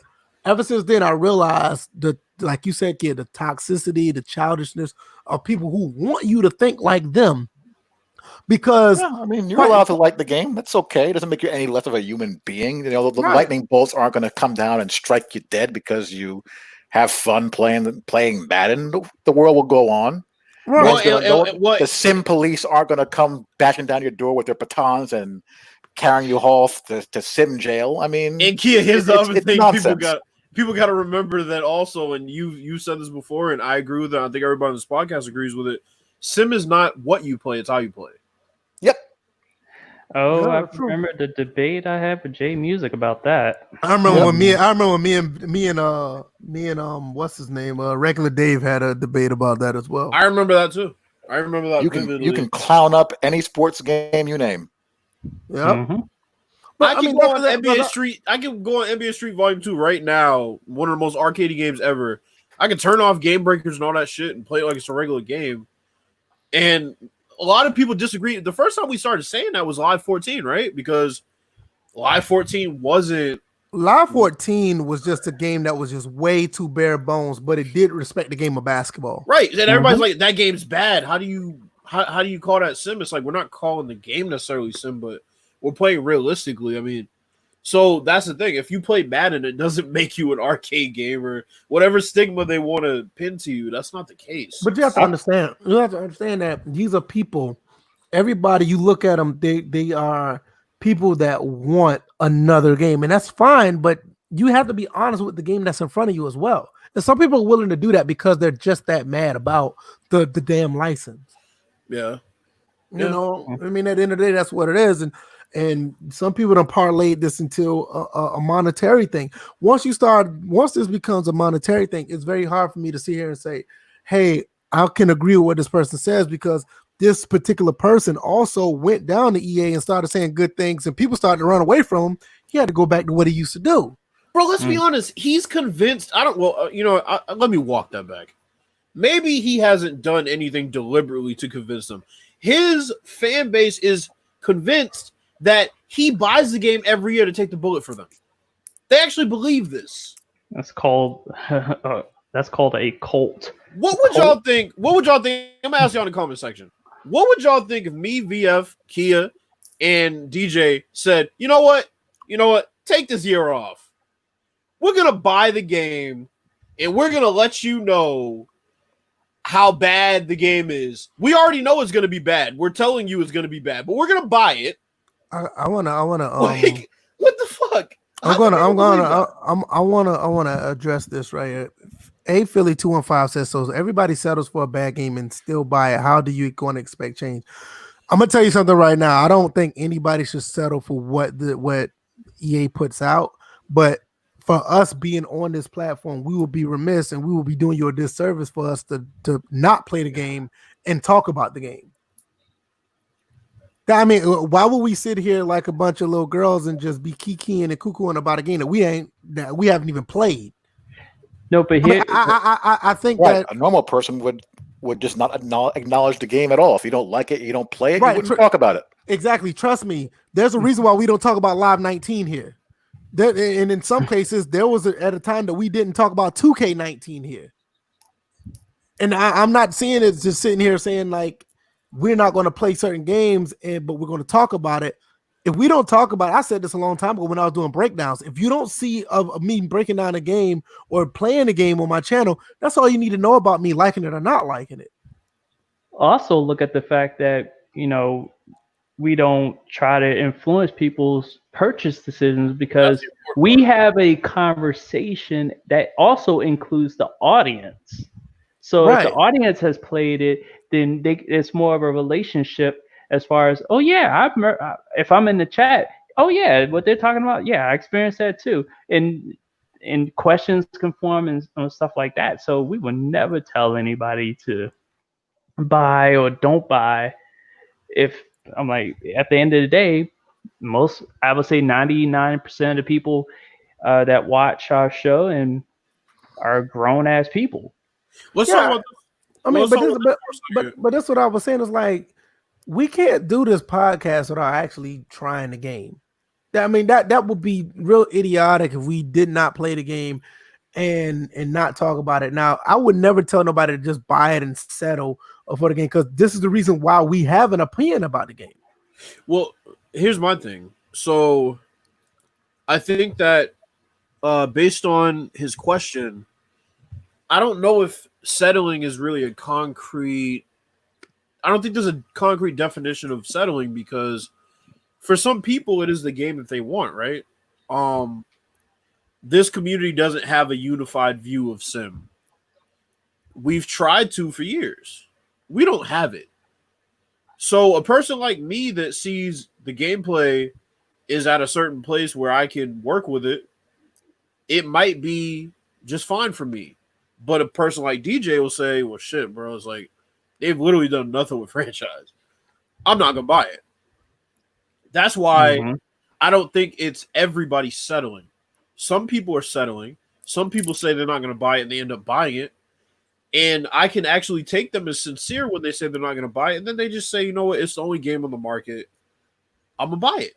I have enough trust in the people who listen to us saying if they're not going to buy it, they're not going to buy it. I believe that we got the small fan base that we have here. They're straight up and honest with us because we're straight and honest with them. But they might be being honest to themselves when they say it at the time. It's not necessarily that they're deliberately lying when they're saying they're not going to buy it. But the issue is, yeah, maybe they'll make it through the first month without buying it. But then when they see football on Sunday, a lot of people are going to cave. And that's the unfortunate part. And then another thing on that is I've been playing Madden. I've been playing football games since the late 80s.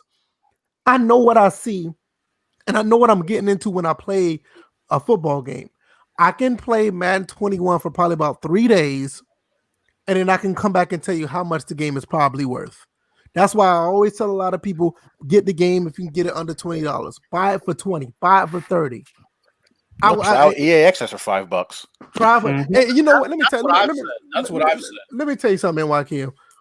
I'm not even going to say this person's name because he's no longer, on Twitter as much, But I'm not gonna put him out there like that. But he came out of nowhere after not tweeting for like 4 months and say, "Hey, I seen such and such Madden. I don't want to try." It's like, bro, you got a PC. You got Origin. You can get Origin for $15 and try the game. Yeah, Jaros, you got PC, you got Origin. That's what I'm saying. Exactly. Jaros has it. Like, why are we sitting here making this big fuss about buying this game of Save 65? This game is so easy to access and play for a day at the minimum.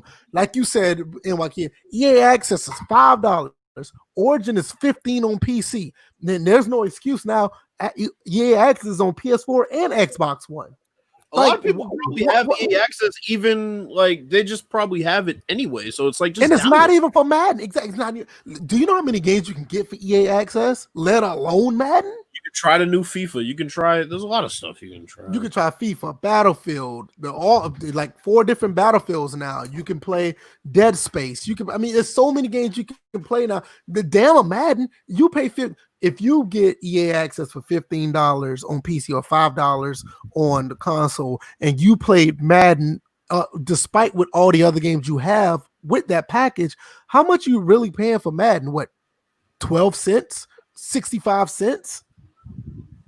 Yeah. I mean, come on. It depends on what you value. I mean, let's say you try it for $4 or $5 on EA Access, and let's say you legitimately like the way the game plays. You might say to yourself, you know what? The gameplay improvements here, I like it. Okay, franchise is not what it needs to be, but I like playing the game. Okay, I'll give it a shot. Or you might say to yourself, I like the gameplay, but franchise is going to bore me after 3 or 4 weeks. I'm not gonna play the game.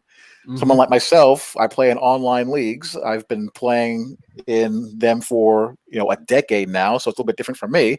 I have a core group of guys. We all play.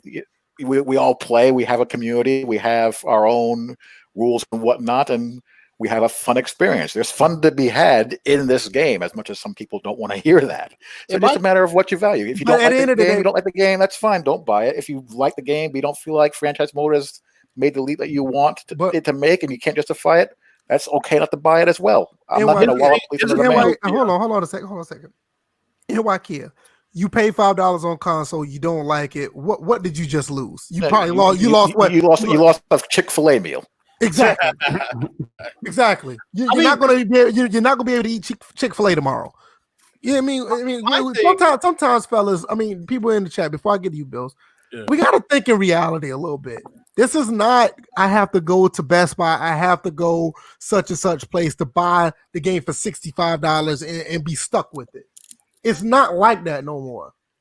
So let's try to be a little bit open-minded and just, don't eat Chick-fil-A for a day. Play it. At least you can say you played it and dislike it instead of just being on the sideline saying the game sucks for the next 9 months. Well, I mean, I guess to address Kareem's question here, without completely seeing the next gen version and what they're planning on doing, can they still fix this? I think next gen is going to be a port with enhanced visuals. That's what I think the game's going to be. Yeah. We're probably going to still see I might not even bother with the next gen version of the game, to be honest with you. Not until 22. Yeah. I can see that. What you about to say, Bills? Well, let's get kicking it off real quick. I play on PC. That's the only reason I play Madden. But after the mods are released, it's a different game with mods. It fixes some, but not all the issues. But modders do more than EA to improve it. I've heard. I agree with that. I played the Nectar mod with Madden. I definitely agree. Yep. I played with the Nectar mod on Madden 19. It does play a little better. I do agree. I didn't touch 20. I didn't mod 20, so I don't know.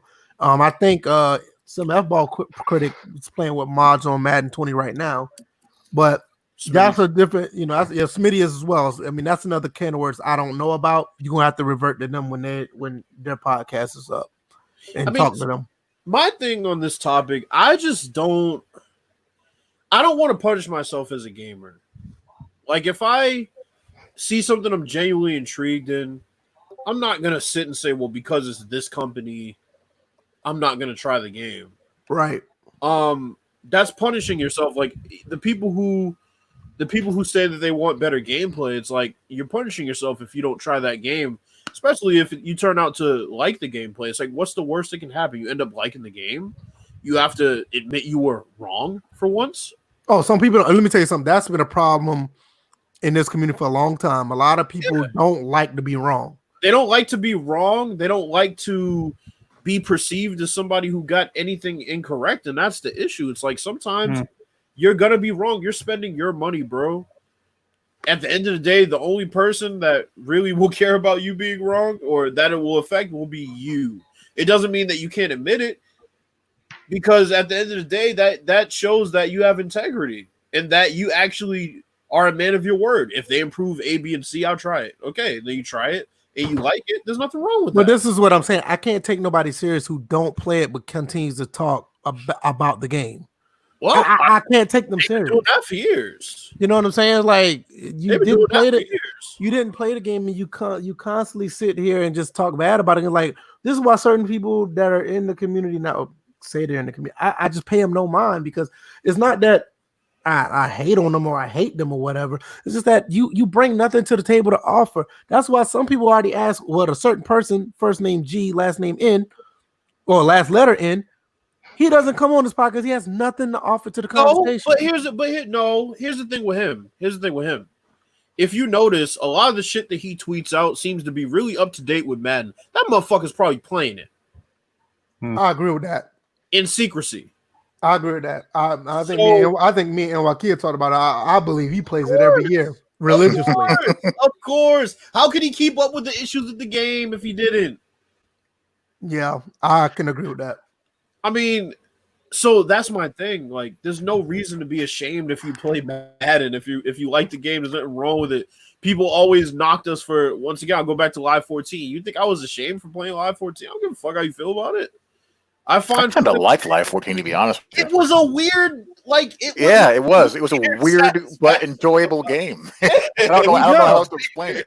It was crazy at times, but I liked playing that game. I honestly thought Live 14 was a fairly decent game for what they brought to the table. Did it? I mean, was it fleshed out? Were the animations there? No. But when you actually played it based on what it had, you got a pretty good basketball experience. It's just Now- like Yeah. we always say, VF. We saw where they were going. We saw what they were Mhm. trying to Right, do exactly. AI wise, right? I mean, the help defense is pretty good. None of the things really reflected well on the screen, but you saw what they were trying to do as far as I'm gonna tell you, man. yeah. When I saw what they did with Live 15, man, I So was there. disappointing. I was there, man. I was Uh, there. From Live 15 to the following years was Yeah, just I was Live there. 16 was such a devastating. travesty. 16 was the what worst. happened. Live 15, I was like, Uh, okay, It was another 2 years on this path right here that you got, right. and you got something. like with NYK, Live 15 was like that damn near that Madden 17 first couple of weeks moment. Like you had something there. Bro, I told VF the first time I played it, I was like, yo, Live 15 feels a lot like NBA Live 09 in a good way. No, I mean, to me, I almost had vibes of Live 10. The game Yeah. was almost there. It's like, But then Live 16 came out. And I'm sorry, Smitty, but I gotta get you for this. There was one day me and VF were talking about the fact that like basic fundamentals were in the game. Like there were no layups going off the backboard, as in Yep. none. that Smitty was. Smitty people- was like, he was like, Let me tell you something. People, not all layups go off the Yeah, backboard. Live like, 15 was weird. let me That's tell a you something. weird And, see, people get onto me about small things. Like people like, why are you tripping on about the way people run in Madden 20? Why are you tripping on there's no refs on the field? Like that, those small things, that what gets me immersed. I believe it or not. The layups off the backboard was missing. I was It like, was how major. in the hell? Like, was listen. Wait a I minute, don't what? care. What was the other control that was missing too? Because Bounce when we were missing a pass. manual bounce Bounce pass, passes. Yep. You couldn't do manual bounce passes. Can do manual bounce. Let me tell you something. The first thing, if anybody played any level of basketball, one of the first things your coach will teach you is how to shoot a layup and where to aim to make that layup. Square. You aim off that square for the ball to go in the hoop. That is basketball 101. That's Yep. one of the first things you're taught in basketball. And for them to take it out, people will say, "Oh man, but that's just so small." This, that, no. Basic fundamentals of basketball is where it's at. And if you can't get that in, why would I think about anything else? then I don't know. I'm just a nerd. I'm a stickler for stuff like that. But the small thing, that it stands out to me. But then Big on top of that, they added that weapon wheel play call system Oh my that gosh. didn't Oh, yeah. nullify the Horrible. player movement Terrible. on the terrible. right analog when you went to pick a play. So you're picking a play through this weapon wheel menu, and your player does a crossover as he's trying to pick the specific play for the player. So I was just like, Yeah, I used one, to watch one of the I used to worst watch- in-game features ever was that was- damn play calling wheel. I used to watch your gameplay, and I felt like I was losing brain cells trying to watch you figure out how to run the play. Oh my gosh, it was horrible. I wanted to shoot my brains out using that thing. the only way I was able to call plays using that was by just standing still for a moment, picking a play, and then moving the player. And it was just like, really, I gotta do this all the time. And then on top of that, the full playbook, it was an extra set of controls. Yeah, it you was had to extra. press. It was. And it was just Yeah, like, it was. oh my god! It was like, And it was really? so simple and streamlined in 15. I don't know what the hell made them go to that. Yeah, because 15 you had to press the shoulder button, then you just went down the list. But it was so fast, it was like a 2-button thing, and you can run damn near any play off of that. But then the other thing was, even if you pick the play to go to a specific player, did it usually go to that specific player? Of course not. No. Of course not.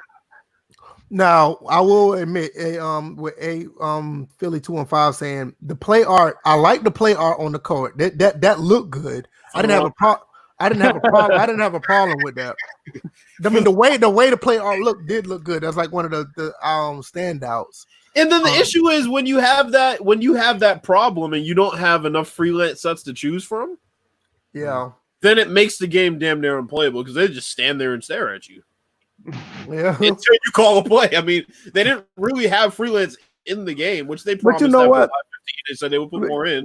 Even with NBA Live 14, that's one thing I did like about 14. They did exactly what you told them to do when it comes to running plays. Mm-hmm. They would literally sit there and wait for you, like you had the control. If you wanted to run the double screen at work, if you wanted to run, one man screen, if you wanted to run isolation, they did exactly what they told to do. So if you wanted to run plays like you're supposed to in Live 14, they did it, and I do appreciate Live 14 for that. Matter of fact, I'm going to read down. No, I ain't going to do that because somebody did that on Twitter. Somebody did that on Twitter. Somebody re-downloaded Live 14. I almost did because somebody re-downloaded Live 14 on Twitter, and they was like, "Yo, this is struggle mode. You could at least download Live 19 or something. It ain't that bad." I may pop Live 15 back in again. I kind of miss that game now. That's a better game. I would do that because pop in the GOAT, not the because Live 15 that was one like Live 05. Live 10 and 15, those like the three lives that I really, really like. Well, here's another thing I'll say. Live 19, the demo was really good. Live 19 was good until they started patching stuff. Live 19 was not a bad game coming out. Well, Live 19 was a bad game at release because you told me about that whole, there was a lot of glitches in that game when it released. Yeah, it felt like they were playing that little street mode. I did say that. I remember when I did say like the beginning of the game, like the entire game was built off street ball. Like, and then, even if you played an NBA game, they still play like no street ball. But then the overriding factor with that was the overriding factor for the series up until halfway through 19, injuries. Yeah. There were no injuries that played out. There were sim injuries when you played a franchise, but there were no in-game injuries to speak of until they got through halfway of 19. I think the weird thing that got me was the fact that a lot of their sliders turned out to actually be tendencies. And it made the gameplay really weird. I never touched any of the sliders. I think they started putting sliders in 16, which was odd. It was odd that they put the sliders in 16, but that's when they started.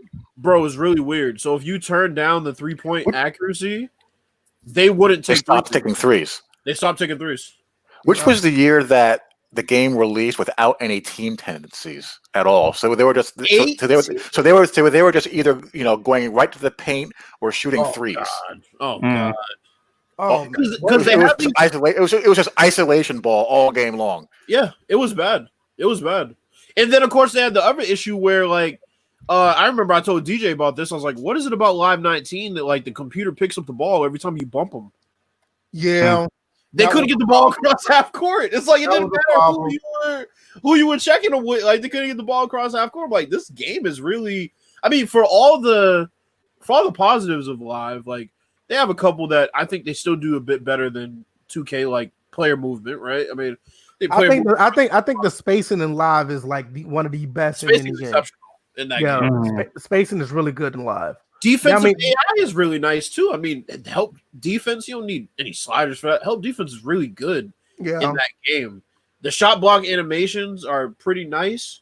They trigger for the wrong people sometimes. You got IT jumping up and somebody posted a video of that, and I was like, wow, I haven't seen that. Thank God. I think around 18 and 19, they started to get the layup animations look really good, and some of the especially in 15. Right. The contact layups was really good in Live 15. And the dribbling, they built on that too. And you couldn't just blow your way into the paint. You couldn't. They didn't really have the dribbling unless you beat the computer. You actually have to beat the computer to a spot to where they can't cut you off, and then you'll get a blow by animation. Sometimes. One thing I can say about Live, the dribbling in Live has been good ever since it came out this generation. If you want to talk about one good spot about Live, the dribbling from 14 to 19. They always had pretty good dribbling. They always did really good with that. 14 was really good, actually. Yeah, 14 was pretty good. You know, the other issue with Live is when they introduced the WNBA. Smitty, I gotta get you again. Reiner doing Shaq dunks. Smitty, I gotta get you again. Man, when I saw went and cocked back that, and Smitty's like, "Well, you could go find her highlights." Like, Smitty, here's her highlights, bro. Find it. She's doing rim grazers, bro. He's out there dunking over dudes with two hands. That shit was crazy. You're like with the Karl Malone dunk and stuff. Like, what are we doing? Here was the other thing. It wasn't even just the dunks. It was the blocking of the dunks All that the had the animations. Yeah. It was just like, who did these animations? Come to find out that the motion capture was done by men. Yep. Oh, The females had no specific animations. Like 2K has specific shot animations, specific layup animations for them. The 2K brand of WWE basketball feels completely way better. There was still some wonkiness. I did see one woman do like a very athletic dunk, like whatever really? coming. Yeah. Yeah. That happened in one of the games. It still happens, dunk. but it's rare. It's rare. Right. This was with me not touching any sliders. They don't go for the dunks like you. Let's see, when you're playing in game, you can look into the ratings and see the tendencies. Dunk tendencies are way low. This was just an instance where she just came down the baseline and just like crammed it in. I was like, what the? And what it forced me to do was to go look her up and see if there are any highlight videos of her dunking at any portion. It could be a rim graze or whatever. I don't think I can. I think she can dunk. I think Kia dropped. I think he dropped too. But the dunk animation that played out did not fit how you see most women in the WNBA, the ones that can dunk the way they're. I usually just put the slider down. I'm like, I'm not taking any chances. I don't care if I don't see any dunks. I'd rather that than some crazy shit. But right, and then just go back to Live 19 playing on the street. The WNBA.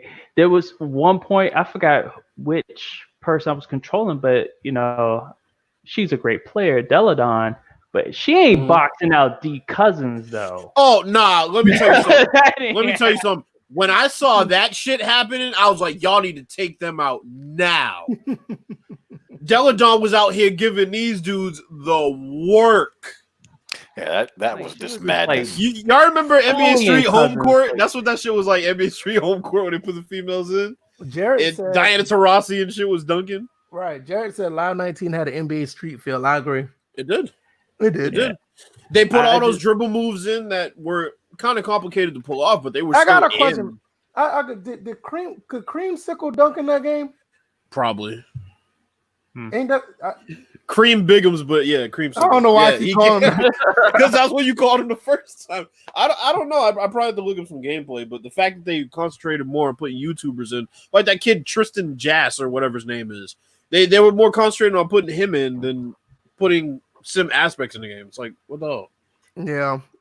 I'm watching some of my old NBA Live 15 games now. I mean, you can the way they ran the floor, the way they spaced the court. Oh yeah, the tempo of the game was just it was great. That was probably the best live this generation, and it is my favorite. It's my favorite one. Gameplay wise, it might have been one of the best ever. Cause I've been telling people I love NBA Live 15 ever since it came out. I was a big advocate for it, probably more than Prime, but that's another story for another day. But I really like Live 15. I thought it was. Prime still thinks Live 20 is coming out. man, poor guy. It's a mental illness, man. Some people still believe Elvis is alive. But you know what? You know what? You got to give it to Prime. Prime, his loyalty chart is like off the charts. It's like that dude. Oh man, there's loyalty and then there's delusions. Come on, this of is grandeur. that sat there tried to educate me on who in the WNBA could dunk, and I was just like, really? He was just like, they only have. I mean, look. Here's the easy way to find out who can dunk in the NBA in a WNBA. Watch the All-Star game. No, watch the All-Star game because at the end they just let everybody they can dunk go and dunk. There's only two of them. Sylvia Fowles. Yeah, Sylvia Fowles and Brittany Griner, and everybody else is. Well, I think Campage can, but yeah, I still reserve the right to how I feel about Brittany Griner. I think she's not. Oh, okay. Don't do this. Don't do this. We gonna get flagged. All right, we gonna get the doctor disrespect. You saw that. I know, right? You saw that tweet. You saw that tweet I put out a long time ago. About to get the last. Suddenly canceled. We gonna get that. That's We're gonna get crazy. the Last of I Us remember- 2 feeling going on in Don't here. do that now. I'll never forget. I'll never forget that tweet I put out when she had no shirt on. Oh my goodness! Look, all I know is, hey, who you taking in a fight? Who you taking in a fight? Abby or Brittany Griner? Oh, Abby, definitely. I don't know. Abby will punch a hole in her chest. That's true. it's almost like hitting the wall though, man. Brittany's no slouch, bro. Yeah, but Abby, Abby got the gun show. right? What else I don't y'all got, know. man? We're 2 hours in. Y'all got anything else? Somebody said Grinder. I don't got anything else. I don't think. Brittany Griner. Oh yeah. Oh yeah. Oh, you know Okay. what? Because Abby did have a fear of heights. Oh, that's funny. Who wanted to get after? Oh yeah, I got Patriots fans too. I got to come out. Okay, first the Panthers. How do you let your greatest player in the history of franchise come out and put out a better tribute than you did for him? Hey, like- the Panthers didn't want nothing to do with him, I guess. But that's what I'm saying. It's like you just throw a former MVP. They didn't even acknowledge him. That's They what really I'm didn't. saying. All It's like offseason. Right. it's like what the hell? I mean, was Not he even wrong? just not even just this offseason. Like soon as old boy started completing passes, Yeah. mid-season, they like forgot about Cam. It's crazy. I mean, and then the fans are delusional. Mhm. Well, Cam was self-absorbed and he was childish. Cam handled everything with class. People made a big deal out of him in those outfits and shit. He didn't do anything to bring attention to himself. I will say anything. He showed up and he played football. I will say anything, and it's not even an indictment on him. It was just the immaturity. Early in his career, he would be so hard on himself when something happened. But you kind of expect that from somebody who's just getting in the league and you already garnered a lot of success in college. I get it, but you can't hold that against him based on what has happened now. Because I think, like you said, I think he's done everything that he was supposed to do for the most part. Yes. No, He's I been mean very- since his Yeah. MVP year at least. Right. Right. Mm. So I just worry about his body just being shot. That's my only thing. I'm gonna get to I- that in a second. Yeah, I'm gonna get to that in a second. I definitely go ahead, NYK, because I'm gonna get to that too. I've always felt he's the most unique quarterback I've ever seen in my entire life. I mean, I like the guy, and I think he doesn't get enough credit for the cerebral aspects of the game either, which I'll let you guys decide why that is for yourselves. But I think he's the goods as far as that's concerned. I consider him a top 10 quarterback in the league. But the problem I have with my concern with him is that dude's taking some hits, man. And a lot of that is by design, by the way he runs the ball and whatnot. Mhm. But he gets no help from the officials at all. No. Defenders just tee off on that guy. Yeah, He gets we- no we- whistles. We None. know why that is. None at Black all. quarterback. And I just think that his body is starting to break down. And I think with the way he plays, when his body goes and his legs start to go, it's going to get ugly fast. So let's get to that because B5 he said a couple things about him being on the Pats. Said having Cam on the Pats will be real interesting. Does anyone believe Cam will become great under Bill? I'll answer the second one first. No, it's Bill Belichick. Secondly, I'm gonna tell you right now, the only thing Cam Newton has to do is stop overthrowing people. I think he'd be fine. Here we go. I'm being honest. Here we go. I knew it was coming. I agree. I believe he has a very bad problem. Look, he overthrew 6'4" punches, man. Come on now. VF, but the way you phrase his overthrowing, it's not as habitual. He's never been a super high accurate pass. He never played in that kind of offense where I agree. he plays in a power run, cork the ball downfield offense his entire life. He's never been in a sense of like the pass where they rely on short timing passes before. Right, and I agree with you. I'm not saying it to knock him with I make fun of him sometimes. I do, but in all seriousness, if he can tone that down, I think he'll be fine. I think that's and that's not an indictment because based on everything that he does, I think it's a really good pickup for them. But I think that's the only thing he has to knock out. Well, here's what I'll say. Ken Kerber said Cam isn't a pit. How is he not? All right. Anyway, here's my thing. Black. Right, I know, right? And playing quarterback at the same time. Well, so here's the thing. In Boston. You have that doesn't help. Foxborough ain't no better than Boston. You have a situation where you have a line that needs to be retooled. You have a running back who you can't really place the heavy load of the offense on. You have an offense that's pretty much remained unchanged as far as targets. It doesn't look very good for Cam Newton year one as far as him coming in and fulfilling all these expectations that Patriots fans have. I think the Patriots are trying to tank. I've looked at everything that they've done very strategically. I think they're trying to tank as much as they can. They got Cam because it was a clear discount. They didn't have to pay him anything. They waited until pretty much the very end of the offseason and said, yeah, we're going to go ahead and we're going to get Cam Newton because we really don't trust Stidham, but we want to win enough games to keep the fans coming because they already don't want to come as a result of Brady being gone. We don't have a loyal fan base like that. People should know that. The thing is, it makes it hard to tank, though. If you're going to do that, if you're going to tank, you got to go all the way in. Well, so here's the thing. So I think what's going to happen is I think he does some sort of quarterback competition between Stidham and Cam Newton, and in some bullshit fashion, Cam Newton will lose regardless of whether he outplays Stidham or not. Now, I don't think it's going to work as far as them tanking because if Cam gets in the game, they're going to win some games, bro. They just are. They're going to win some games. I can see Stidham taking a couple of bad hits and he just gets knocked out of the game and Cam Newton has to come in. He's kind of forced to put him in.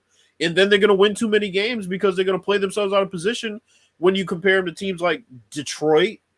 I'm sorry, Kia, but the Jets, the Jaguars, and other teams that are going to be down there. I mean, yeah, people are like, oh, well, tank for Trevor. Yeah, it's easy to say, but I mean, I don't think they're going to be bad enough to get Trevor Lawrence. No, they're not getting Trevor Lawrence. No, they'd have to they'd be hard pressed to get in the top 10. 10. But that receiver unit is looking rough, though. That's not a good crew at all. No, it's not. It's not. So, we've seen Cam make chicken salad out of chicken shit, but I mean, like I said, I don't think he's outright won this position. He got signed for a year. I think they're gonna see what he has left. But it's going to be one of the things where he's not outright going to win the starting position. I think Stidham could get some playing time. That might hurt their record, but I still don't see them falling far enough to get Trevor Lawrence. And if you're not going to get Trevor Lawrence next draft, I mean, Justin Fields is the other. Well, I mean, why would you? I don't know, because Cam and Justin Fields are almost like the same player. Yeah, but I mean, Cam got signed for 1 year. I mean, there's no guarantee he's going to be there. So that doesn't really even. And I was just about to say that I think that this deal seems more like an incentive-based stopgap for him. It is. That's what it seems like. It is. Yeah, I mean, it's basically an audition to see if he still has any gas left in the tank and if he's healthy. Yeah, because I could. And did you hear the reports about him saying that the other team that probably wanted to pick him up was the Browns? Yeah, I heard about that. That'd be weird. That'd be awkward. I'm gonna be honest. I think that would have been a better fit.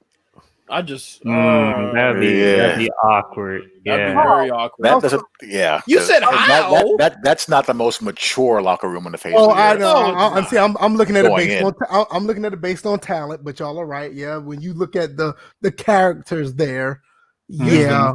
So here's but when you look at the talent, I'm like, you got OBJ, you got what's the other guy, Landry, you got Nick Chubb, you mentioned OBJ. So here's the thing, right? Here's what I think is gonna happen, realistically. They claim they didn't try to trade OBJ, they have no plans to. I think that's bullshit. Now him and Cam have been working out in the offseason. I wouldn't put it past the Patriots if they aren't tanking to try to get OBJ. I think that would be a place he could possibly land. I think they have some pieces that the Browns might be interested in. I would keep my eye on that. Right. I don't think OBJ makes it through the entire season as a Brown. And yeah, like I said, him and Cam clearly have a connection. They've been working out all offseason. So I can see Cam wanting to play with alongside OBJ. And well, but that was what the report said. They said that was the other team that was looking to get Cam Newton. And when I look at the people, you still got Kareem Hunt, the tight end that they got from Atlanta. Njoku. No, they got the other one too. They got some weapons. They fixed their offensive line a little bit. But the question with me is, are we sure that Baker Mayfield's good? No. I mean, I don't know. Yeah, that's a good question. yeah, I think Baker got humbled in his rookie year in He had some good games against last he year. had He some- got no, it was humbled. last he year. had Last some year he good got humbled games. and Yeah, but even his rookie year, what would he have good games against sub 500 teams? right. So I mean, it was at one point we were sitting here making the case that Manziel was probably better than him at one point. It was just that bad. You know, I mean, if you look at the knocks people had on Mahomes coming out of college, product of the Big 12, system quarterback, gunslinger, takes unnecessary risks, bad fundamentals. Those all apply to Baker Mayfield. yes, To sir. be honest with you, they really do. You're right. it's like just swap them. Yeah. But as far as the Patriots are concerned, I mean, he said Pats are going to be under 500 for the first time in 20 years. I mean, I based on how the division is configured right now, you got to figure Miami's going to at least take one from them, right? Buffalo is a possibility. Take both. It's a possibility that they could probably take two. Dolphins are looking good. And I haven't looked at the rest of their schedule, but I mean, I don't know. I don't think they, like I said, I don't think they fall in the top 5. Maybe they sneak into the top 10. Then they're gonna have to do a lot of work to get up there to convince these bad teams, especially the Jaguars who don't have a quarterback, not to take Trevor Lawrence. Why do I have a why? Me what I want Cam on the Jets, not with Adam Gase calling the plays. Yeah. Yeah. I mean, what do you see? Do you see any possibility at all that, let's say the Jets have the worst record in football next year, that they take Trevor Lawrence, even take a look at him? I don't think so. The defense for the defense isn't half bad, and they got a coordinator who knows what he's doing. So I don't think they're going to have the worst record in the league. I think they'll find a way to win, 5 to 6 games. You think Le'Veon makes it through the season? No, I don't. I think Le'Veon Bell either gets put in the doghouse because Case doesn't really like him to begin with, and gets benched, or gets traded or something. I don't see him being. I don't see him being long for this team at all. I think they want to move him in the worst way. I don't think Gates ever liked him, and y'all might have and they're looking for the first opportunity to unload him. But I forgot about Adams. Somebody put Jesus. Yeah, y'all have some issues there. Yeah, I mean, I'm not too. I'll be worried about Jamal Adams next year. He has to play through this year regardless. So I'll punt that to next season. But I think the Jets can win between 6 and 7 games. I think the line's improved enough, and that will keep Sam alive. Right. And I think he'll play decent. But they don't have talent at receiver. They don't have a secondary outside of Adams. Mm-hmm. So that leads to between 6 and 10, 7 and 9. Man, I mean, just imagine trading Le'Veon and then Adams probably makes it through the year, but trading Le'Veon away it's like, where does he even go? A lot of people saying that Adams is out of the door. I don't know. It'll be interesting to see. Pat's King Cobra said the Pats. Yeah, we'll see. The Pats. King Cobra said no lie. I can see the Pats scratch and claw to 8 and 8, 9 and 7.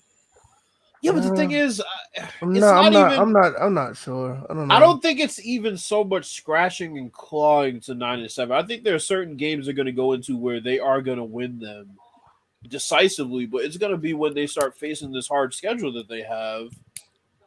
That's where things. What is their schedule anyway? Let me look it up. I'll tell you exactly what it is right now because I looked and I was like, "Ooh, this isn't the best schedule for Patriots schedule." Here we go. All right, so they have week 1 the Dolphins. That's a win. You think so? Okay. Yeah. Week 2 at the Seahawks. That's a loss. That's 1-1. Week 3 home against the Raiders. That might be a loss. Home against the Raiders. I mean, I don't know. All right, we'll go loss. We'll go 1 and 2. One and that will go loss. How's that? I'm flipping that. I think that they're going to lose the first 2 games. Okay, so then Okay, well, okay. So then they'd be 0-2. See the Raiders win. It was a 1-2. Then they face the Chiefs at the Chiefs. That's a loss. 1-3. Broncos, let's call it a dub. Week 6, a bye. Week 7, 49ers, that's a loss. So we're 2-5. Week 8 at the Bills, that's a loss. Yeah, 2-6. Week Not looking good. 9, week 9, depending on the momentum, they're at the Jets Monday night game. Maybe a dub. Where's the game at? It's at the Jets Monday night. Jets usually play well against the Pats on their home field. So then we call that a loss. We'll go through. Yeah, let's call that one a loss. Then next week they turn around and face the Ravens. That's a loss. Wow, we're like 2-9, 2-8. At the Texans, I mean, Give them a win there. Worst head coach in the league, not named Adam Gase. Home against the Cardinals, I can consider that a loss. There's a possibility for it. I'm gonna give them a W against the Cardinals. Yeah, I'll give Okay. them a W too. At the Chargers, maybe a dub. Maybe. They'll get At a the dub. Chargers, Quarterback- Chargers have no home field. I mean, Yeah, and they have And the quarterback is thinking it up. So what are we? 4-9. 4-9. At the Rams, that's a loss. At the Dolphins, that's a loss. Home against the Bills, So we're looking at what? maybe. So you're talking 5-11. so we're really Basically. so we're really giving the Bills a division there at 9-7. Yes, Mhm. I think that's what's with gonna that happen. trash can QB they got. Oh man. Hey man, hey. The Josh Yeah. Allen experience has two sides to it. I'm It gonna be certainly does. I'm gonna be generous. I'm gonna be generous. We saw with the schedule. I'll say 6-10, 7-9. Either way, they're not making the playoffs. Yeah, I was thinking 7-9. But then once they get into the 6-10 range, where does that put you? What, 7th, 8th in the draft? Yes, in between 7 and 10. So then they're looking at Justin Fields as a quarterback option because Trevor Lawrence is going to be off. I mean, what do you got? The Jaguars, if they're 1, they're obviously taking him. If they're anywhere in the top 5, they're going to either try to trade up. If they're 1, they're going to take Lawrence. The other bad teams in the league, you think that maybe if the Lions are there, they'll take Lawrence, maybe? So it doesn't look good for him to get Lawrence. I don't think Lawrence get past number 2. No Exactly. matter who's Not up a there. chance. So there's no way in hell that the Patriots get Lawrence. Like whoever skips on him on number 1, who's ever at number 2 is going to snatch him up immediately. Unless the Patriots make a trade for a target, you know, we keep hearing about AJ Green. Man, it's they're gonna play just well enough to play themselves out of contention for Trevor Lawrence. That's where, as a Pats fan, you don't want them to be.